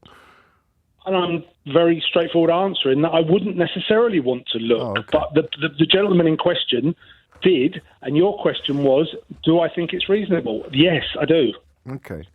Why would he want to look? Give me the reasonable reasons for him wanting to look. Because he wants to know more about the people he works with. I work with a company... Well, then talk to them, because this isn't at work. This is their private life. No, but you can talk to them as well. There is a point, there's an inflection point where it's very difficult to know... I hear you. I don't necessarily disagree with you. I guess I just think it's weird, and you did it. So that's where we depart from each other. Yeah, I think that's fair. No, there we go. I said we can part in agreement. I think it's really weird behaviour, and you did it. Therefore, you can't really think that it's very weird behaviour, because that would involve kind of acknowledging that you've done something really weird. Which I'm not doing. And absolutely you're not. That's clear as crystal. Linda's in Norwich. Linda, what would you like to say? I'd like to sort of introduce a very old-fashioned phrase, emotional intelligence. It's not that old-fashioned. I thought you were going to say steam engine. I thought you were going to say steam engine. Carry on. Go on. No. If I can just briefly tell you my story. Yes, of course. When I set up my Instagram page, I just did it for the sake of it. I wasn't really going to use it very much. And I started getting loads of friend-follow requests from strange people I've never heard of. Yes, of course. So I asked my daughter about it, and she said, well, you idiot, you've got it open. You haven't got, anyone can see it. You need to do this, this, and this. And so she did it for me. But I felt, even though I knew it was my own fault, I felt really quite violated and freaked out. Okay. And I think that if you have got any sort of emotional intelligence as an employer, you know what kids put on Instagram is not meant for you, even if it... We lost you a bit there, even if you said it, because I think you might have nailed my feelings there. So I don't know that it's a dismissible offence. I don't think it is in isolation, regardless of how uncomfortable it's made people feel. But we're talking about what the kids call the ick here, Linda, aren't we? It gives you the ick. I expect so, yeah. It's just, they don't mean it for you. They're a different generation. They have their... Oh, that's it. Two strikes and you're out. It's not your fault. Phone line went south. But both sides fairly well represented. And I guess it is just going to come back. There's a slight sense of entitlement here as well, whether it's gender-based or whether it's status-based. Well, hang on a minute. I'm your boss. I can jolly well. And it's your fault if you don't like me looking at it. Make it private. I just kind of expecting the person made to feel uncomfortable by your behaviour to act in a way that somehow removes your discomforting behaviour from the equation. But like I say, it's just interesting. It's not a binary conversation necessarily. Ben's in Exeter. Ben, what do you reckon? Hi, James. Yeah, I'm sitting in the fence and agreeing and understanding what both of your previous callers had said. If you post something on Instagram, it is in the public domain, and therefore anyone can see it. And I've had a boss previously who was a friend on Facebook and everything, and part of the reason they were on there was But you've accepted their friend request? No, they on Facebook I accepted a friend request. On Instagram, it was a public account. So sure, but if you've accepted a friend request on Facebook, I think you've already Someone should write a book about this, shouldn't they? Internet etiquette. Internet etiquette, they could call it. There you go. You can have that for nothing. Then you've already perforated the line between work and private, haven't you? Professional and private. Yes, I get that. I mean, the thing is, I'm a sport worker and I have a very stressful day-to-day job. So sometimes when I get away, it's nice. And I've had my managers, because of how our structure is, like maybe a quiet night out or quiet night in, glass of wine. So they've liked it. And, is that invasive of my private life, or is that saying it's nice that you're having a break and you're taking time for you? So there's this difference. I mean, I completely understand where your previous caller was saying as well with the etiquette and things, because a generational thing, a 20-something-year-old lady is getting your bikini pics liked by a 50-year-old man. We wouldn't like it. That's the bit. I think I'm glad you've picked up on that, because liking it is different. That would be even weirder, I think. But knowing that you've looked at it is...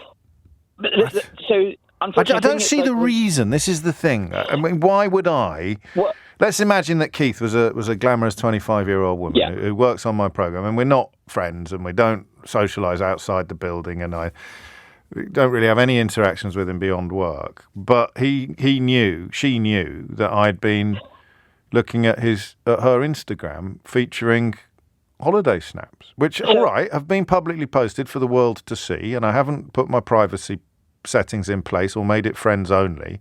The question arises in my junior's mind, why is he doing that? And the answer is not pleasant, I don't think. It could be. I mean, I know of managers who follow through Instagram because there have been, unfortunately, we're in a culture where some people phone in sick and yet they're then caught going for a night out and drink. Yeah, and I'm not a big fan of that either, actually. But that just makes you, that's a bit like getting caught in the crowd at Wimbledon after telling your boss that you had flu, isn't it? I know, it's not the same. It's a very weird grey area. I mean, if you specifically look at the Instagram situation and stories, and when you start viewing a story, they just continue as a reel. Yeah.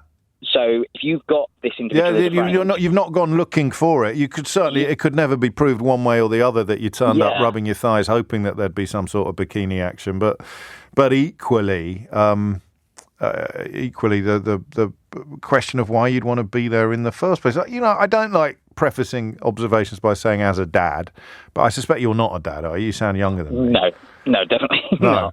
Well, I've got daughters who are growing up, and if they had a boss my age who was looking at their Instagram, I'd think it was weird. Yeah, I suppose I do. I see that point of view, that having a boss of an elder generation being friends on, adding them on Instagram. But then, you do have the flip side of that as being it is public. I know, and that's why it's never going to be a legislative issue or grounds in isolation for dismissal from a job. But I think I come at it, and I don't think I've got any qualms in saying this. I come at it from the point of view of prioritising the feelings of the person who has been made to feel uncomfortable over the rights of the person who's made them to feel uncomfortable. So you could say, I've got every right to look at it, you've made it public. And I say, yes, you're absolutely right, but you've made me feel very uncomfortable. And then the next step from that, where it gets a little bit trickier, is that you just don't behave like that because it's fairly obvious that it might make people feel uncomfortable. You don't need to be told. And therefore, the question of why would you do it on the creepometer, where would you? I mean, I think I'd probably put it at about a 7, maybe, on the creepometer. Whereas, Ben, you'd put it as about a 5, a 4? I'd probably go mid. I mean, there's a thing. There's so many different. It's kind of in the middle in the sense that the person's background. So there's going to be. I've got to crack on. I should have looked at the clock before I invited you to swing the creepometer. But it is obviously there's going to be lots of variables there as well, which we began with. If you're friends on Facebook, it's less weird to be checking out your Insta. 11:48 is the time. It is 11:52, and you're listening to a phone-in show upon which the phones don't work. This is a fantastic moment. It happens occasionally, but the switchboard is currently suffering from a dose of the gremlins. I think my texts are still coming in. Patrick in Reading writes, I'm a bloke, so I won't be ringing in, as I feel this should be a female-led conversation. But what I will say is this. It's public sounds an awful lot semantically like she was asking for it, or her skirt was too short. I see your point. I added the skirt was too short bit, but I do see your point. This is just out of funniness, because I do get some very weird messages into the studio, and if it wasn't for the fact that the switchboard is down, I probably wouldn't bother reading this one out. But I do think you're getting hung up on the bikini, James. It's a holiday snap. They just happen to be in beachwear. Stop sexualising stuff so much. Stop being so suspicious. Says Sue in Dundee, who unfortunately has texted into the programme on several occasions, but always calls themselves Jed in the past. So they're just pretending to be a woman to cast aspersions on my motivation for talking about women in bikinis. Perfectly normal behaviour there, Jed, Sue, Jed, Sue. It's like Jedwood. 11:53 is the time. In the absence, I mean, it's going to be a terrible introduction, this. I very nearly said, in the absence of anyone to talk to on the phones, I'm delighted to introduce Lewis Goodall. The doctor sent me in. He's going to join us for PMQs. But we can start. Well, I'm just sorry, not having heard a bit of your the early bit of your show. I'm just sorry that I'm not Tim Martin, because I get the sense that's the man you really wanted to talk to today.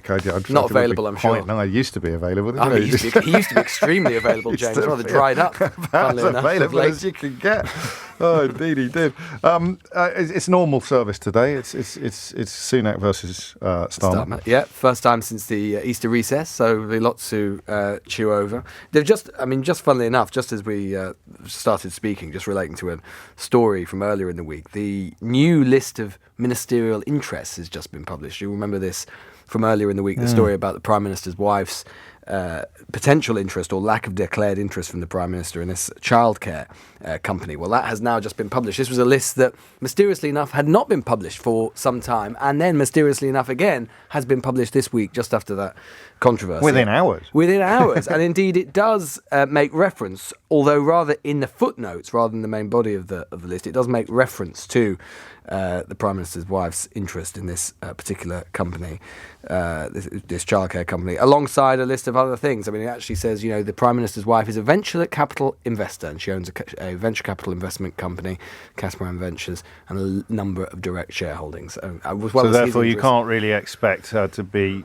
I mean, she's going to have interest. She's going to have fingers in so many pies. There's nothing to read into this particular Well, it's not a very extensive list. I mean, this is why, as always, with these things, it's such a grey area about how extensive the list has to be and so on, and kind of exactly when it's your spouse. So it all goes back to that old thing within our rules and the system that, all these things are rather grey. But, the fact is that this is sort of what happens if you are... It's a really quite unique situation for Sunak, because ultimately it is unusual to basically be a member of the 0.0001% of probably global need a few wealth. More zeros there, well, yeah, probably in terms of glable wealth for you and your family to be the prime. He's so rich. I mean, people often think, prime ministers are loaded and whatever, and indeed they usually go on to become quite loaded after they've left office. But normally when they're in office, whether Labour, Tony Blair's as rich as anyone. Oh my God, totally. It's not a left-right thing, is it? Completely, totally. So.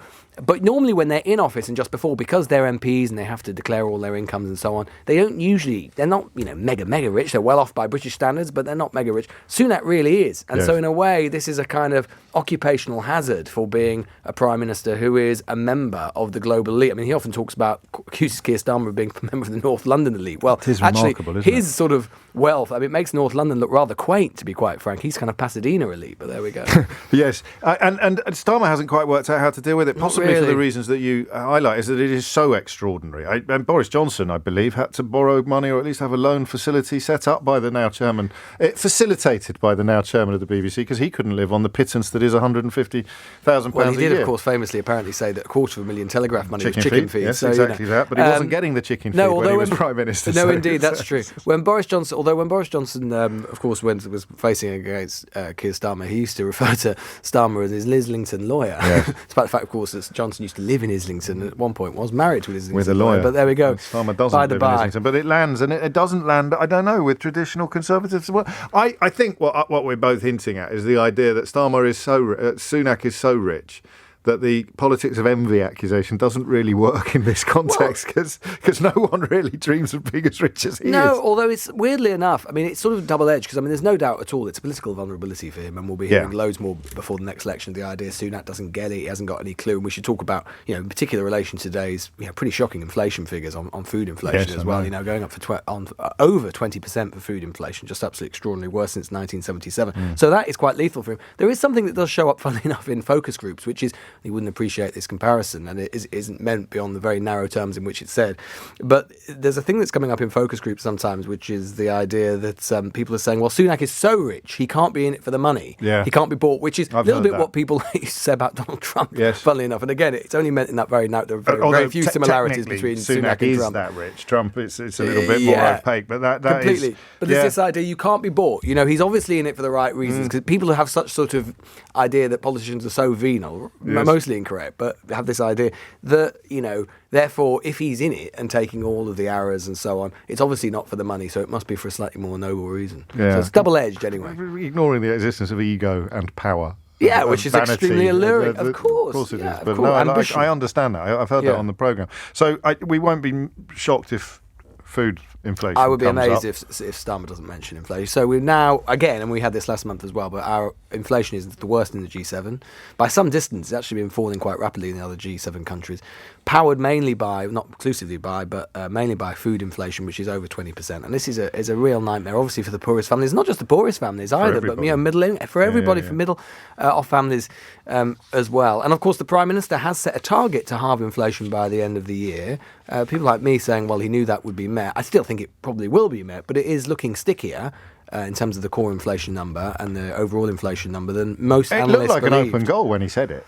Completely. I mean, we will see. I think in April we will see, and we should, if we don't, heaven help us, but we should see quite a significant fall, because next April the effects of the energy price cap kind of wear off, and so we should see, because we saw the mega increases in energy prices about this time last year, we should see quite a significant fall in inflation as a result of energy prices falling. But of course, you know, we should always remember when we're talking about inflation dropping, when we're talking about inflation falling, we're not talking about deflation. We're not talking about prices going down. Crucially. We're just talking about the rate of the increase slowing. So all of this stuff over the last year is already baked in, and my word, are people feeling it already. And if it does come down by half, if it is halved by the end of the year, it's still higher than average wage increases. So, Completely. So people are still year on year worse off, and yet there it is as a big pledge, alongside waiting lists, which haven't looked good lately.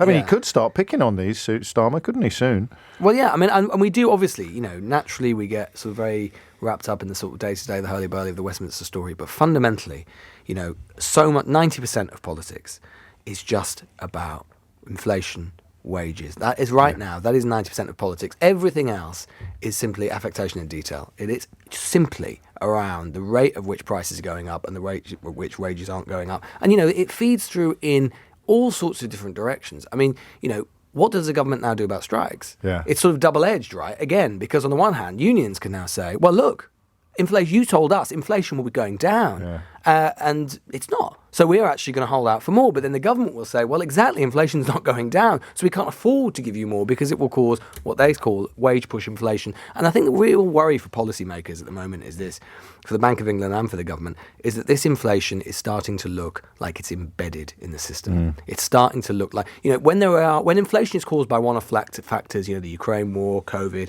energy price, whatever it is, you hope that in a year's time, it sort of has managed to feed its way out of the system, and inflation just kind of comes down naturally. I think we're looking at these figures. The worry is that actually inflation has become embedded within the system, and it is just becoming a self-fulfilling prophecy. Inflation is creating inflation, is creating inflation. And a part of it does seem to be unique to the United Kingdom, which is an elephant in the room that neither Sunak nor Starmer are likely to acknowledge today. Just briefly, we will cross live imminently, I suspect, to the House of Commons when Sir Keir Starmer gets to his feet. Any word, Lewis Goodall, on Dominic Raab's inbox? So there are rumours in Westminster that this is imminent, right? That this is going to be dropping quite soon. And so there was a suspicion with talking to someone about whether it might actually drop before Prime Minister's questions. It hasn't. It doesn't seem to have happened so far. But there is a suggestion that this is sooner rather than later. And do we have any inkling of what's in it? I think the widespread assuction in Westminster is it's not going to be great for Dominic Raab. But the decision is going to be taken by Sunak. Rishi That's Sunak. Normal, is it? Yeah. But what's unusual about this is that normally these inquiries would be conducted by the independent advisor on ministerial interest standards. But at the time, Sunak didn't have one because Johnson had lost two. Lord Geit had just gone. Yeah, that's right. And Alexander Allen out of the door. Laurie Magnus hadn't been appointed yet. And so this has been done by this guy, this KC Adam Tolley.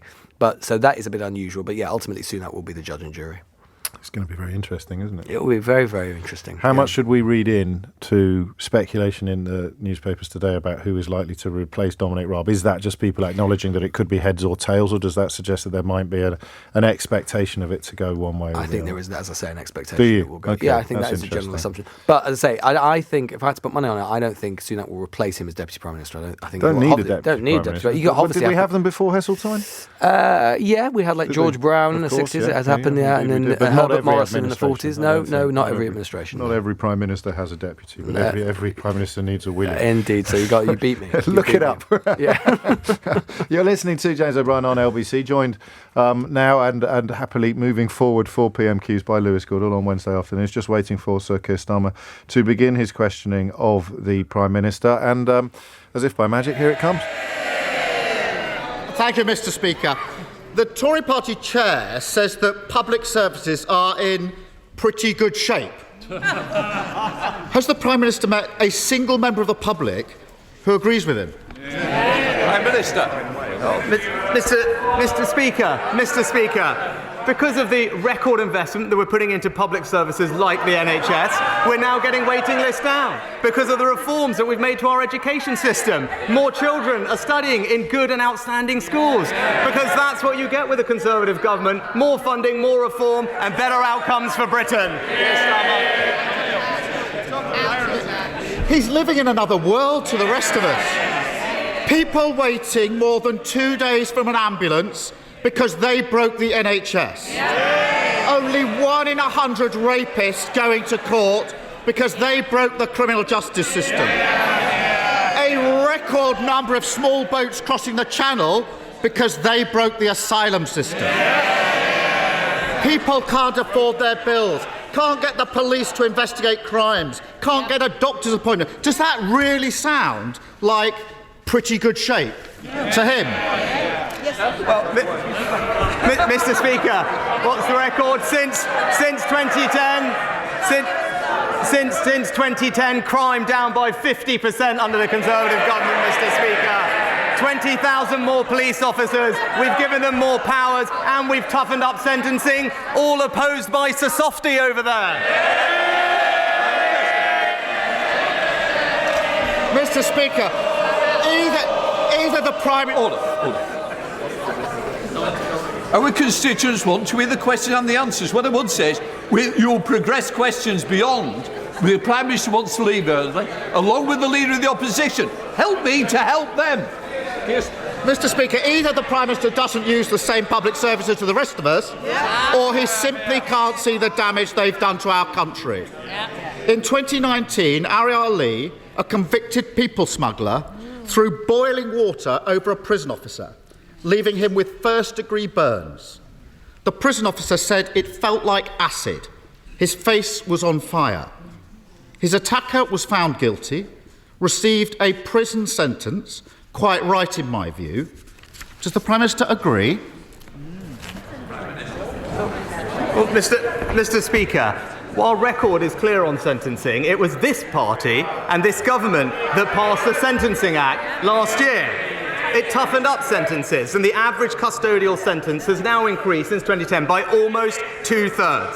For child sex abusers, it's up by 15 months, and for rapists, it's up by 2 years. And when our Sentencing Act ended the automatic early release of offenders who pose a danger to the public, it was the Labour Party who voted against it. Well, the problem is, Prime Minister, Ariel Lee's sentence ended up being suspended. And anyone watching this would wonder why someone who violently attacks a key worker isn't behind bars. Well, the court judgment spelt it out. It's because it took 16 months for the attacker to be charged. That's ridiculous. And it took another 2 years before he was sentenced. Completely unacceptable. Can't the Prime Minister see that because they've lost control of the court service, because they've created the largest court backlog on record, he's letting violent criminals go free? Mr. Speaker, here's a record. We're cracking down on grooming gangs, and he's uncomfortable, Mr. Speaker. He's uncomfortable addressing. We toughen the law on sex offenders so they spend longer in prison. He voted against it, Mr. Speaker. And we've increased rape convictions by over 60%. Meanwhile, he attended 21 sentencing council meetings that watered down punishments. That's why they call him Sir Softy. Soft on crime, soft on criminals. Mr. Speaker, I've prosecuted thousands upon thousands of sex offenders. He's just shown he doesn't understand how the criminal justice system works. No wonder he can't fix it. And he thinks that cracking down on crime is suspending a sentence where someone should be in prison. That shows the problem. And another reason, Mr. Speaker, another reason cited by the court for suspending the sentence in Ari Ali's case was a letter from the Justice Secretary in February about prison overcrowding. As a result of that letter, courts have been told to have awareness of the impact of current prison population levels when passing sentences. In simple terms, the wrecking ball the Tories have taken to criminal justice means that thousands of people who should be in prison aren't. The court also said, he shakes his head, he should read the judgment. The court also said that it's for the government to say when prison conditions return to a more normal state. Now, I know the Justice Secretary has been busy trying to save his own job rather than actually doing it. But has the Prime Minister asked him when he's going to get a grip on the prison system and withdraw that letter which is allowing criminals to walk free?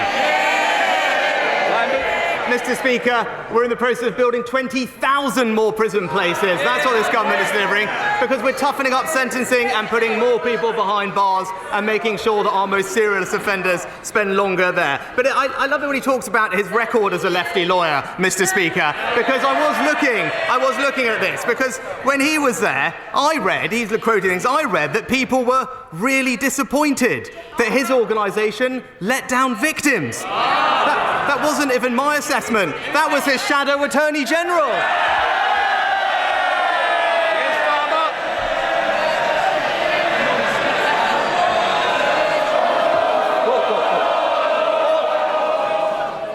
I want to get through these questions, so do my constituents. If there's any member whose constituents they aren't interested in, please leave the chamber. Keir Starmer. Well, Mr. Speaker, when I was in office as Director of Public Prosecutions, those benches my greatest supporters. In 2013, the Home Affairs Select Committee said, we would like to commend the work of the Director of Public Prosecutions, Keir Starmer. He's striven to improve the treatment of sexual assault. They go on to say...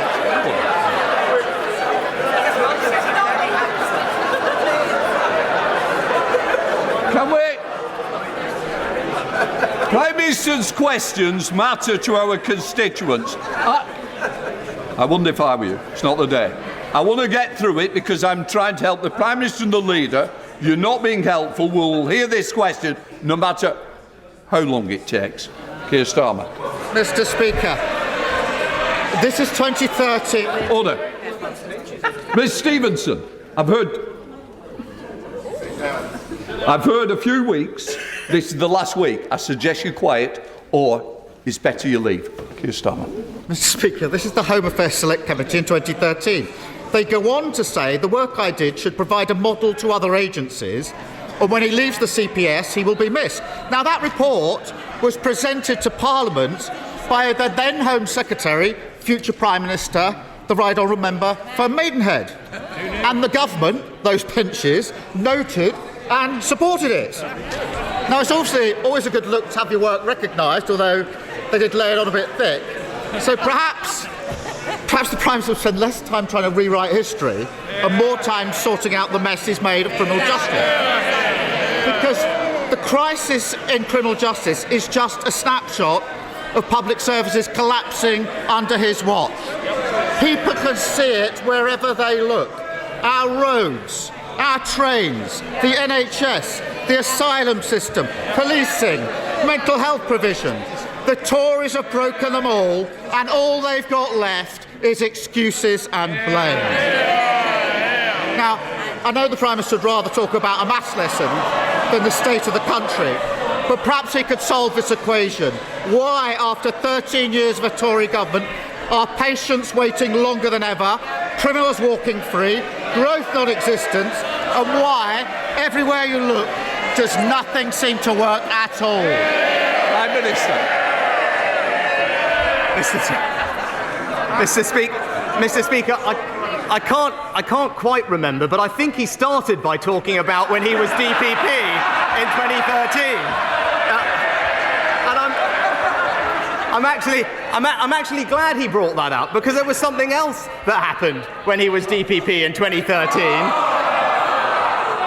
And that was when he got his own special law, Mr. Speaker. I've got it right here. It's the pensions increase. It's the pensions increase for Keir Starmer. Order. Just a moment. Can I just say, order. I expect both sides to listen to the questions and the answers. Prime Minister. Mr. Speaker, here it is. It's the pensions increase pension scheme for Keir Starmer, QC, 2013. Now, while we're introducing a transformative policy to support doctors to cut the waiting list faster, he wants to raise taxes on public sector workers. And it's one law for him and tax rises for everyone else.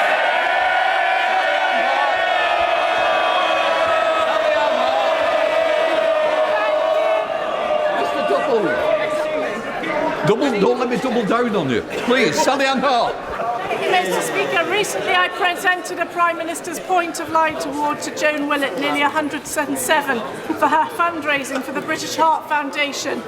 And two other Hastings and Rye residents, Anthony Kimber and Alistair Felly, were celebrated as community champions at number 10. Will the Prime Minister join me in thanking all our fantastic volunteers and community champions, not only in Hastings and Rye, but throughout the United Kingdom, and will he continue to bring them together in celebration?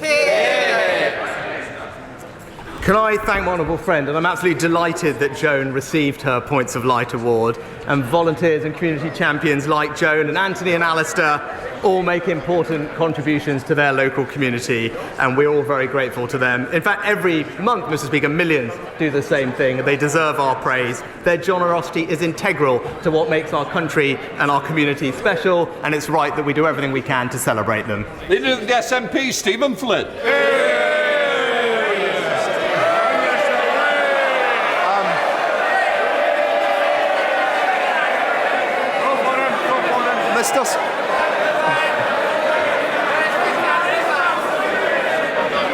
As I said, I really do want to try and help the Prime Minister. If you don't, I do. Stephen Flynn. Mr. Speaker, I'm delighted to hear that they had an equally peaceful and relaxing Easter break as I did.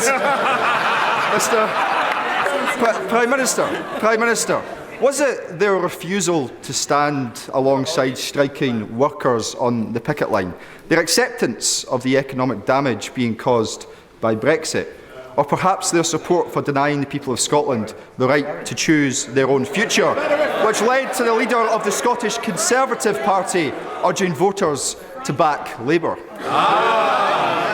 Well, Mr. Speaker, what we're doing is not getting distracted by the things that are going on elsewhere, and we're focused on delivering for the people of Scotland. We're making sure that we fund public services well with £1.5 billion extra in Barnett consequentials. We're making sure that we provide support with the cost of living. Now, I know, Mr. Speaker, at the moment, him and his party are focused on other matters. We're just going to motor on with the job. Mr. Speaker, let me be clear. We will take no lectures from a party which has not had a mandate to govern in Scotland since 1955. He went through 3 Prime Ministers in the course of just a matter of months. You crashed the economy, who sent mortgage rates soaring, who've taken energy support away from families most in need. Now, our Prime Minister has been fined by the police not once, but twice, who take donations from Russian-backed donors and who, of course, have stuffed the House of Lords with people like Baroness Mone. But, Mr Speaker, let's be clear, what we're talking about is the fact that the leader of the Scottish Conservatives believes that the people of Scotland should return Labour Party members of Parliament to this House rather than Scottish National Party members to this House. So isn't the message to the people of Scotland quite clear? Don't give the Tories what they want. Mr Speaker, actually, the Scottish Conservatives deserve enormous praise for forcing the SNP into abandoning their completely unworkable, fundamentally flawed deposit return scheme, Mr Speaker. So it's good that the SNP U-turned and listened to the voices of the Scottish Conservatives and to business, and we look forward to working with them on delivering something that actually works to deliver for the people of Scotland. And that's just it, Mr Speaker, because if they can't fix the mess that Nicola Sturgeon left their party in, how can they possibly fix the mess that she left Scotland in? Mr Speaker, it seems clear that the junior doctors' strike is causing 18 minutes after 12 is the time, and as is traditional, we withdraw from the House of Commons as the Westminster leader of the SNP concludes his questioning of the Prime Minister, although we'll keep an ear on it because interesting things can still unfold. We'll discuss what we've just heard shortly with Lewis, or Louis Lewis Goodall, as they call you. Yes, of course, yes. So shout a lot, as they call you, James, of course. That's actually true. Of course, sorry, I'd heard that somewhere. It's 12:18.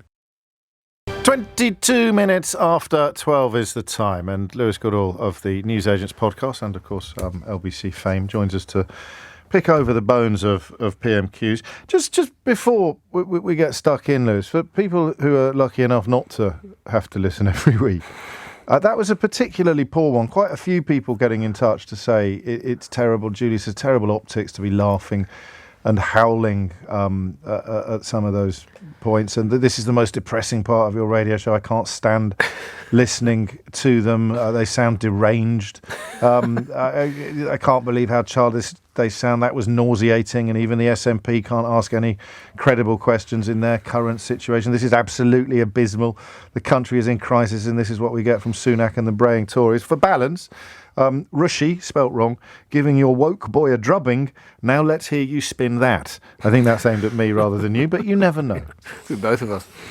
Look, I mean, I think it was a particularly kind of uninspiring, unedifying PMQ. It wasn't. I mean, look, there have been worse ones in terms of the tone. There have been worse ones in terms of. I mean, let's never forget when Boris Johnson raised the spectre of Jimmy Savile and all this sort of stuff. But I think maybe there's something about Starmer and Sunak's style. They have quite similar style in some ways. They can be a little bit robotic. They sort of slightly drone each other. Something about their voice and so on. But there's no doubt. I mean, look, as we said before, I'm a little bit surprised that on this day when food inflation is at its worst since 1977, which is absolutely crippling family after family after family up and down this country. I doubt many of them do look to PMQs for any sort of salvation or any kind of inspiration, and perhaps it's a good thing they don't after that display. But nonetheless, it is a little bit unedifying that in the amphitheatre of our democracy, that sort of crucial issue wasn't raised. That said, look, I think the thing about PMQs is that it always basically gives you little crystallisations, little hints about the sort of political conversation and the flow and the battle to come. And I do think there was a lot in there. You saw Starmer sort of putting meat on the bone of the now sort of rather infamous attack ads about Sunak on crime, trying to link his personal record to the Conservative government since 2010, talking about the fact that, these people aren't getting proper sentences because the criminal justice system is so blocked up. This attack that you're going to hear again and again from Labour that nothing in this country works. And then, I mean, the funny thing is that at the moment you've got both the Tories and Labour both thinking they can win on crime. It's an unusual snapshot of the next election. You've got one issue where they both think they can win. They both think that they have good arguments. And the unusual position as well, and this is where Starmer comes in and it is unusual, that you have a general election, you're going to have a general election where both the Prime Minister and the Leader of the Opposition have a record to contest and defend, which is what we just saw play out in the House of Commons there, in terms of Starmer's role as Director of Public Prosecutions and Sunak's role, obviously, as Prime Minister in previous government jobs, both trying to contest and bring each other's record into the political discussion and leather each other for it. And that is just quite unusual, right? Because normally when you have a leader of the opposition, by definition of the fact they're leader of the opposition, particularly after the party has been in office out of office for a long time, they don't have a record. They can just attack and critique. That isn't the case with Starmer. And we saw something else that I think you're going to hear a lot of from the Tories as well, is this issue about Starmer's pension.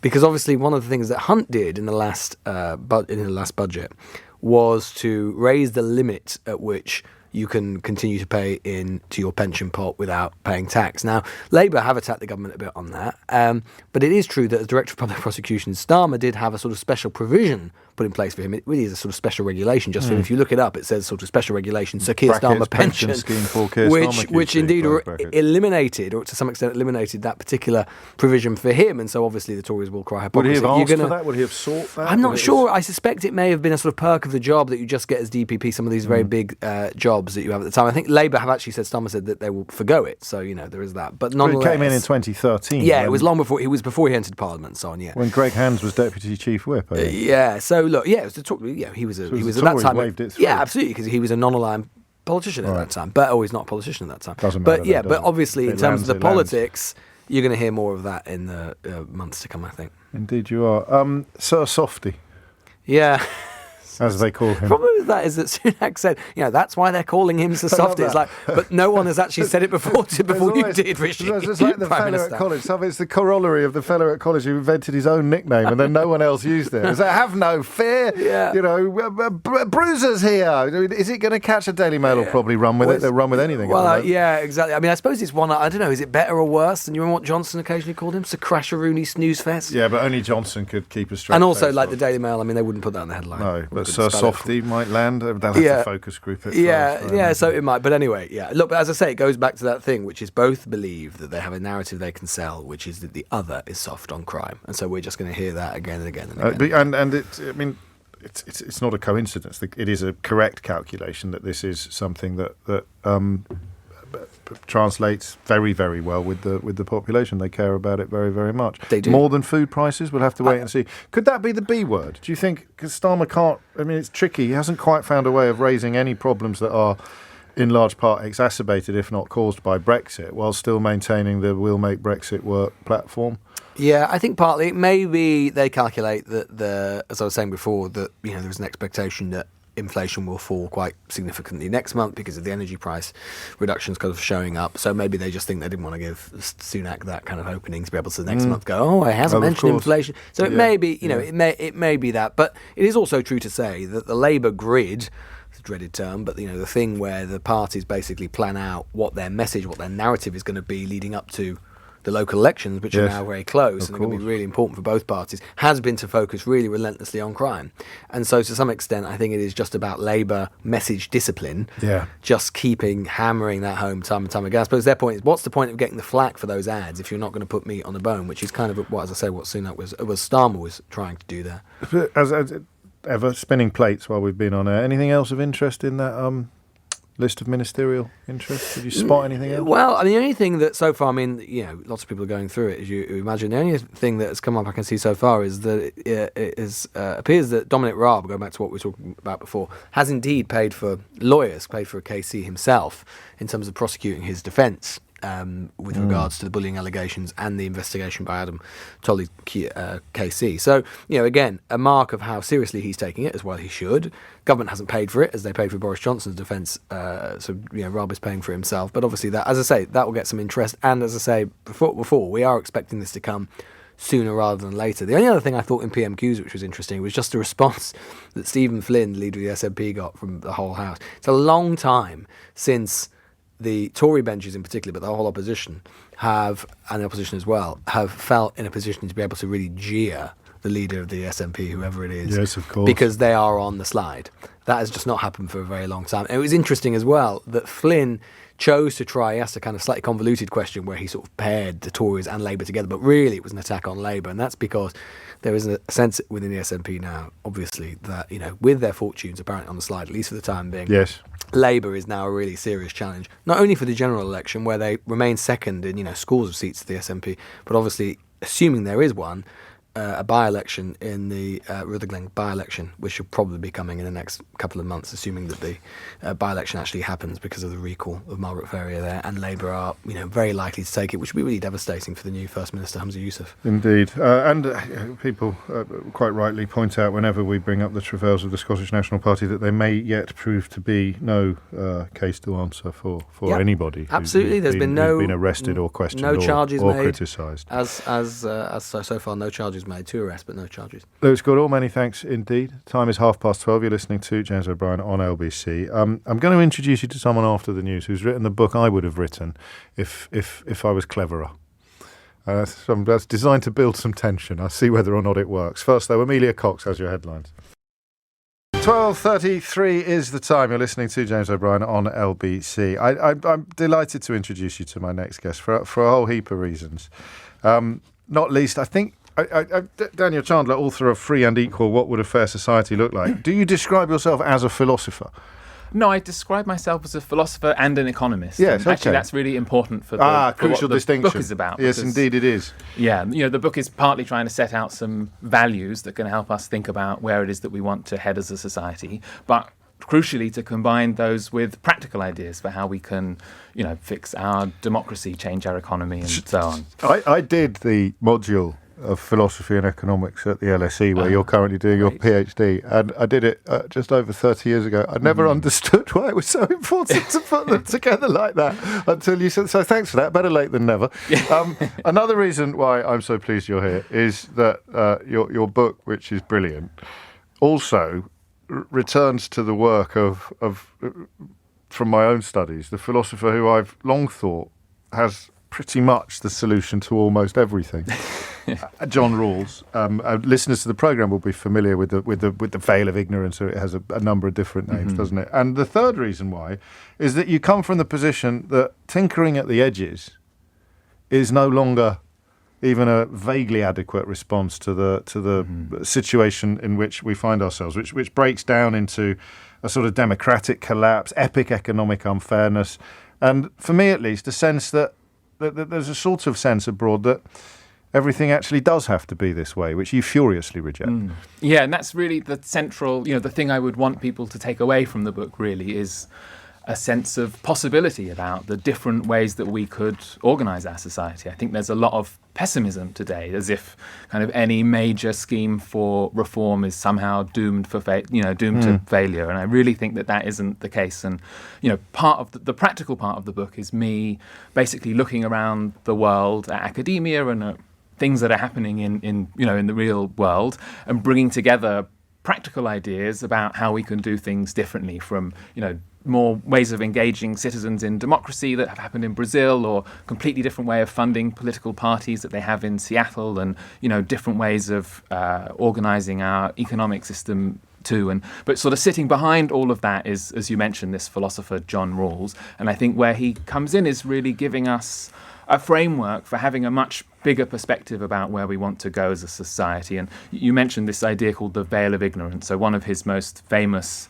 contributions is this idea that if we want to know what a fair society would look like, and fairness for Rawls is really the central concept at the heart of his theory, if we want to know what that word means, we should imagine how we would choose to organise society if we didn't know which person we would be within it. So whether we would be rich or poor, black, white, gay or straight. And, I think that's just such an incredibly powerful way of thinking. It's also one that everyone can use for themselves. It's not beautiful. Dogmatic. It's a beautiful conceit. Was it absolutely box fresh when he came up with it? That's a good question. I think it pretty much was. Because that was put astonishing in that to me. Because usually someone comes up with something and you can see the echoes of Aristotle, or you could see the echoes of Kant. But for Rawls, for a 20th century philosopher to come up with something so beautifully simple and powerful, but actually completely original. Yeah. No, I think it was a sort of stroke of genius, and is maybe, it's at the heart of why he is considered to be, by a long way, the most important political philosopher of the last 100 years. Among students of political philosophy, but not necessarily among measures of impact. No, exactly. So I think within academia, he's up there with the likes of Plato and Hobbes and Kant. in politics, I think, hasn't been paid that much attention to. And really the purpose of my book is to try to change that and to show that if we take his ideas seriously, they point towards a very different way of doing things.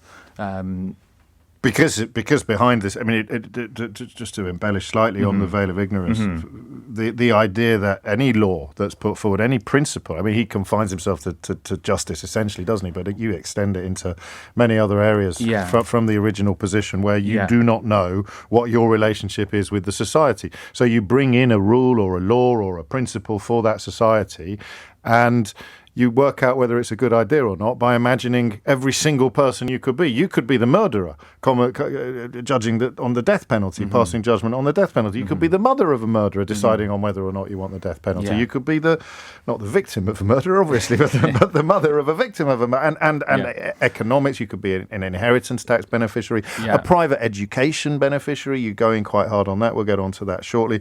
And the idea, therefore, is that a kind of utilitarianism kicks in, and you base your calculation upon all the possible worlds in which you could find yourself living, and come up with the most utility for the biggest number of people. Yeah, well, actually, interestingly, Rawls, he doesn't describe his ideas as utilitarian, and part of what so utilitarianism is the idea that we should just try to maximise the happiness of the greatest number. And actually, where Rawls ends up going with his it's a kind of, I mean, in the sense of you're adding up people who you are what he's doing is giving you principles like utilitarianism does that guide your decisions in almost any situation. But actually, where Rawls goes from the thought experiment is towards three core principles: one to do with freedom, one to do with equality, and one to do with sustainability. And, the freedom principle is meant to spell out which freedoms really matter, which are most important. The equality principle tells us how much equality we should be aiming for as a society. And then sustainability one is about what exactly our obligations are towards future generations. And I think it's those principles where his theory starts to get practical, and it's no longer just philosophically interesting but really useful, and it's applying those principles that then gets us to all of the practical ideas in my book. Why do you think he has moved the needle so little? I mean, is it obvious that it's an assault upon the status quo and the defenders of the status quo hold the levers of power? I mean, I think that probably is a part of it. And, when Rawls was writing in the 70s and 80s, he was putting forward this inclusive and egalitarian vision of liberalism. But at the same time, politics was moving in completely the opposite direction, with Thatcher and Reagan championing a much harsher and more individualistic way of thinking about the world. So I think that's a part of it. But I think the other part is that Rawls really was a philosopher and not an economist. And he didn't do much to spell out how we could put his ideas into practice. And again, that's where Free and Equal, my book, picks up where he leaves off, I suppose, and really tries practical applications. That's really the purpose of the book, exactly, is which to is why follow through. It's so crucial to have the "and" in your academic discipline of philosophy and economics. In the right place. Talk to us a bit about the difference principle, because these are ideas that politicians from, I'll say the left, it's an unhelpful term, have to seek to convey to the public, but they need to be simpler than they sometimes are in the hands of politicians. So the difference principle means you can do anything that's brought in can be prioritising how it affects the least well off, in a way. Yeah, exactly. So Rawls, his called a core economic principle is, as you say, called the difference principle. It's the idea that inequalities in society are only justified if they benefit everybody, and specifically if they... So there's an inevitability of inequality, but you can justify it only by pointing out that although it leaves some people considerably better off than others, it leaves the least well off better off than they would be without it. Exactly. And it's a way, it's a way of moving beyond the sort of pursuit of equality of any cost that you sometimes get on the left, and then the obsession with growth, regardless of how it's distributed, on the right. It sort of recognises that a degree of inequality can benefit everybody, but actually, that's not going to happen automatically. There's nothing about how markets work, either in theory or in practice, that means that that the benefits of prosperity will be widely shared. And if we take this difference principle seriously, the idea that we should try to benefit the least well off, then we need to actually do that. We need to organise our economy in a way that will achieve. Who would you most like to read it, Daniel? Keir Starmer. Yeah. I guess I hope that these ideas can provide a sense of inspiration, particularly to progressives. But, the book is not a party political book. And actually, I would want politicians from right across the spectrum to read it. I think part of what's so exciting about Rawls is actually the way that his principles are they're not factional, they're not partisan, and they actually do appeal to people right across the political spectrum. And actually one of the most encouraging things about the reception to my book so far is how it's had support, from people on the left like Owen Jones, but also from, Conservative MPs like Jesse Norman.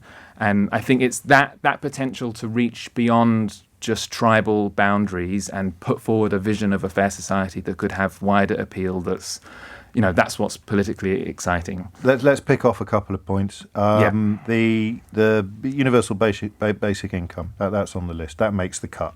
Yes, that does make the cut. And, it's part of a much broader vision for economic justice. And it's, it's a tricky one because I think people have very strong opinions in both directions. A universal basic income, in case anyone doesn't know, the idea is very simple. You give everyone an amount of money every month with no strings attached. So you don't have to be looking for work, and it gets paid to everyone, whether they're rich or poor. And, obviously that's not the cheapest way to eliminate poverty. The reason why I think a universal basic income is worth considering is the way in which it supports a sense of independence, self-respect and dignity, particularly amongst those who have the least in society. And one of my favourite philosophers who writes about basic income, who's called Philippe van Parijs, he describes the difference between our current welfare system and a universal basic income like this. He says that what we have at the moment is a social safety net in which lots of people end up getting trapped. And a universal basic income is like a floor that everybody can stand on and from which they can, go forward and pursue their own dreams in life. And I think, that really captures the spirit of that proposal perfectly. Well, it's also hard to think of a better example of to prove the efficacy of the original position, isn't it? Because you literally get the entire population of the world got no idea what their economic status is, and say, hey, how about everyone gets a few quid at the beginning of every month just to make sure they've got a roof over their head, food on their table, and a degree of dignity. Who would vote against that? That's a rhetorical question. And finally, there's so much to get through, which is why I'm delighted to recommend the book, to join the long list of extremely august individuals who have already recommended the book, from Stephen Fry and Rowan Williams through to Thomas Piketty and Amartya Sen. The private education thing, something I take personally, because that for me is the heart of the difference between principle and practice. In principle, of course, it should be abolished. In practice, we don't have a veil of ignorance. My dad very much of the view that he wanted for me a golden ticket that had been denied to him, and he'd seen people with my kind of education. I've inherited this belief despite simultaneously holding that in principle it should be abolished. That if you can do it, you will do it, and you should do it. Yeah. And, I think it's really, I do advocate in the book for abolishing private schools, but that isn't meant to be a criticism of parents sending their kids to private schools. I think it's totally understandable. But that's the challenge, isn't it? Yeah. In the situation that we are in, your dad made a perfectly rational and reasonable choice. You want parents to want the best for their kids. It's totally understandable. The problem is with the system that we have. And in that system, 7% of the country go to private schools, and that 7% go on to dominate the upper echelons of basically every elite profession. They account for 2/3 of senior judges, I think nearly half of politicians and newspaper columnists, with all the enormous cultural and political influence that they have, radio presenters too, and 1/3 of business leaders. And, I think what I'm trying to show in the book, I guess, is that the case for abolishing private schools isn't just part of some kind of scary socialist nightmare. There are really impeccably liberal reasons for doing that, and and that's that's the message that I want to get across, is for people to take it more seriously as a mainstream proposal. And as with universal basic income, it's just why I love Rawls so much, and you've reminded me of probably the most exciting part of my own undergraduate studies is just that simple idea. Who's going to put their hands up in the hope of being in a 7% cohort? Who's going to say, no, that's a great idea, I'm 100% behind that because I might be in the 7%? Yeah, exactly. And I think when people think that way, things become so much clearer. It's such a compelling clarify way of in your thinking. brain as you're doing, it's something that simple thought experiment is something everyone can just go back to and think through for themselves. It's not shoving answers down people's throats, but it also forces you to be consistent about what you believe and how it could be put into practice. Very briefly, because we're already late. Yes. I presume I know you'd delivered the proof because I got sent one. Mm-hmm. Before Kwasi Kwarteng and Liz Truss got their hands on the levers of power. Yes. Quite pertinent to a lot of what you write about, unexpectedly and unintentionally. Yeah. I mean, in some sense, when I was writing the book, I thought the idea that slashing taxes to boost growth had kind of faded away since the evidence is really overwhelming against it. And I think the hope is that after the spectacular disaster that it led to, that idea can be put to bed. And, You're not subscribing to the school of thought that says it was a brilliant idea, scuppered by the tofu-eating wokerati and the anti-growth coalition. No, I think it was a bad idea made, brought into reality exactly in the way that you would expect. And I should add, with particular reference to Northern European and Scandinavian models, you do offer up a fairly evidence-based account of how you've arrived at that conclusion in the course of the book. Free and Equal, What Would a Fair Society Look Like by Daniel Chandler is out now and is brilliant. It really is. And as you can tell, Daniel's got that rare ability to convey complicated thoughts in a clear and straightforward fashion. I'm just, before you go, because I'm intellectually intimidated by you, I'm going to read a text that proves that I have very clever listeners. Okay, this one just came in and it says, the echo in the veil of ignorance is Locke's tabula rasa, which is an epistemological concept for Locke, but it's not a huge leap to using the idea for forming an ethical system. I love it. What could be better? It's 12:49.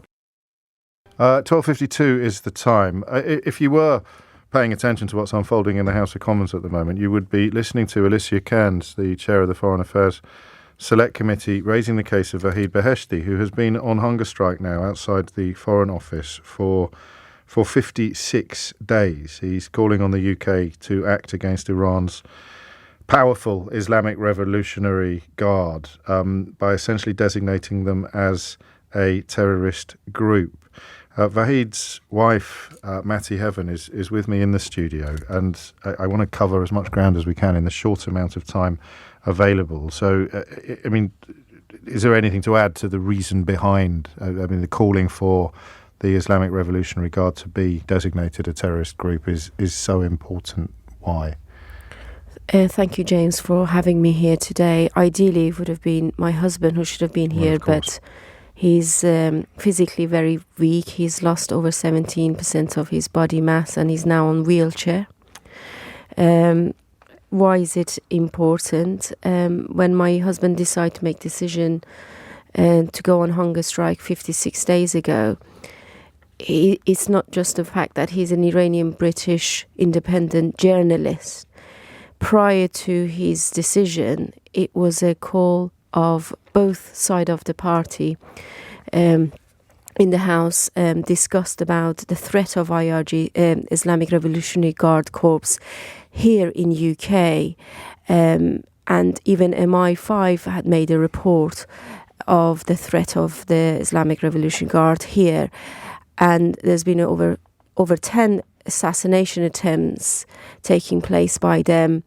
And the direction that we were going forward was we were going to put them into the list of terrorist organization soon, but the time wasn't given. But suddenly there was a pause to this. Rishi Sunak mentioned it during his campaigning for the leadership. He did. Do you have any understanding of why that pause button has been pressed? And this is why my husband is on hunger strike, because he's been absolutely silent. Nothing about why it's been paused. So top of his wish list would be a meeting with Rishi Sunak to find out why this is going on. Yes, he's written now 3 open letters.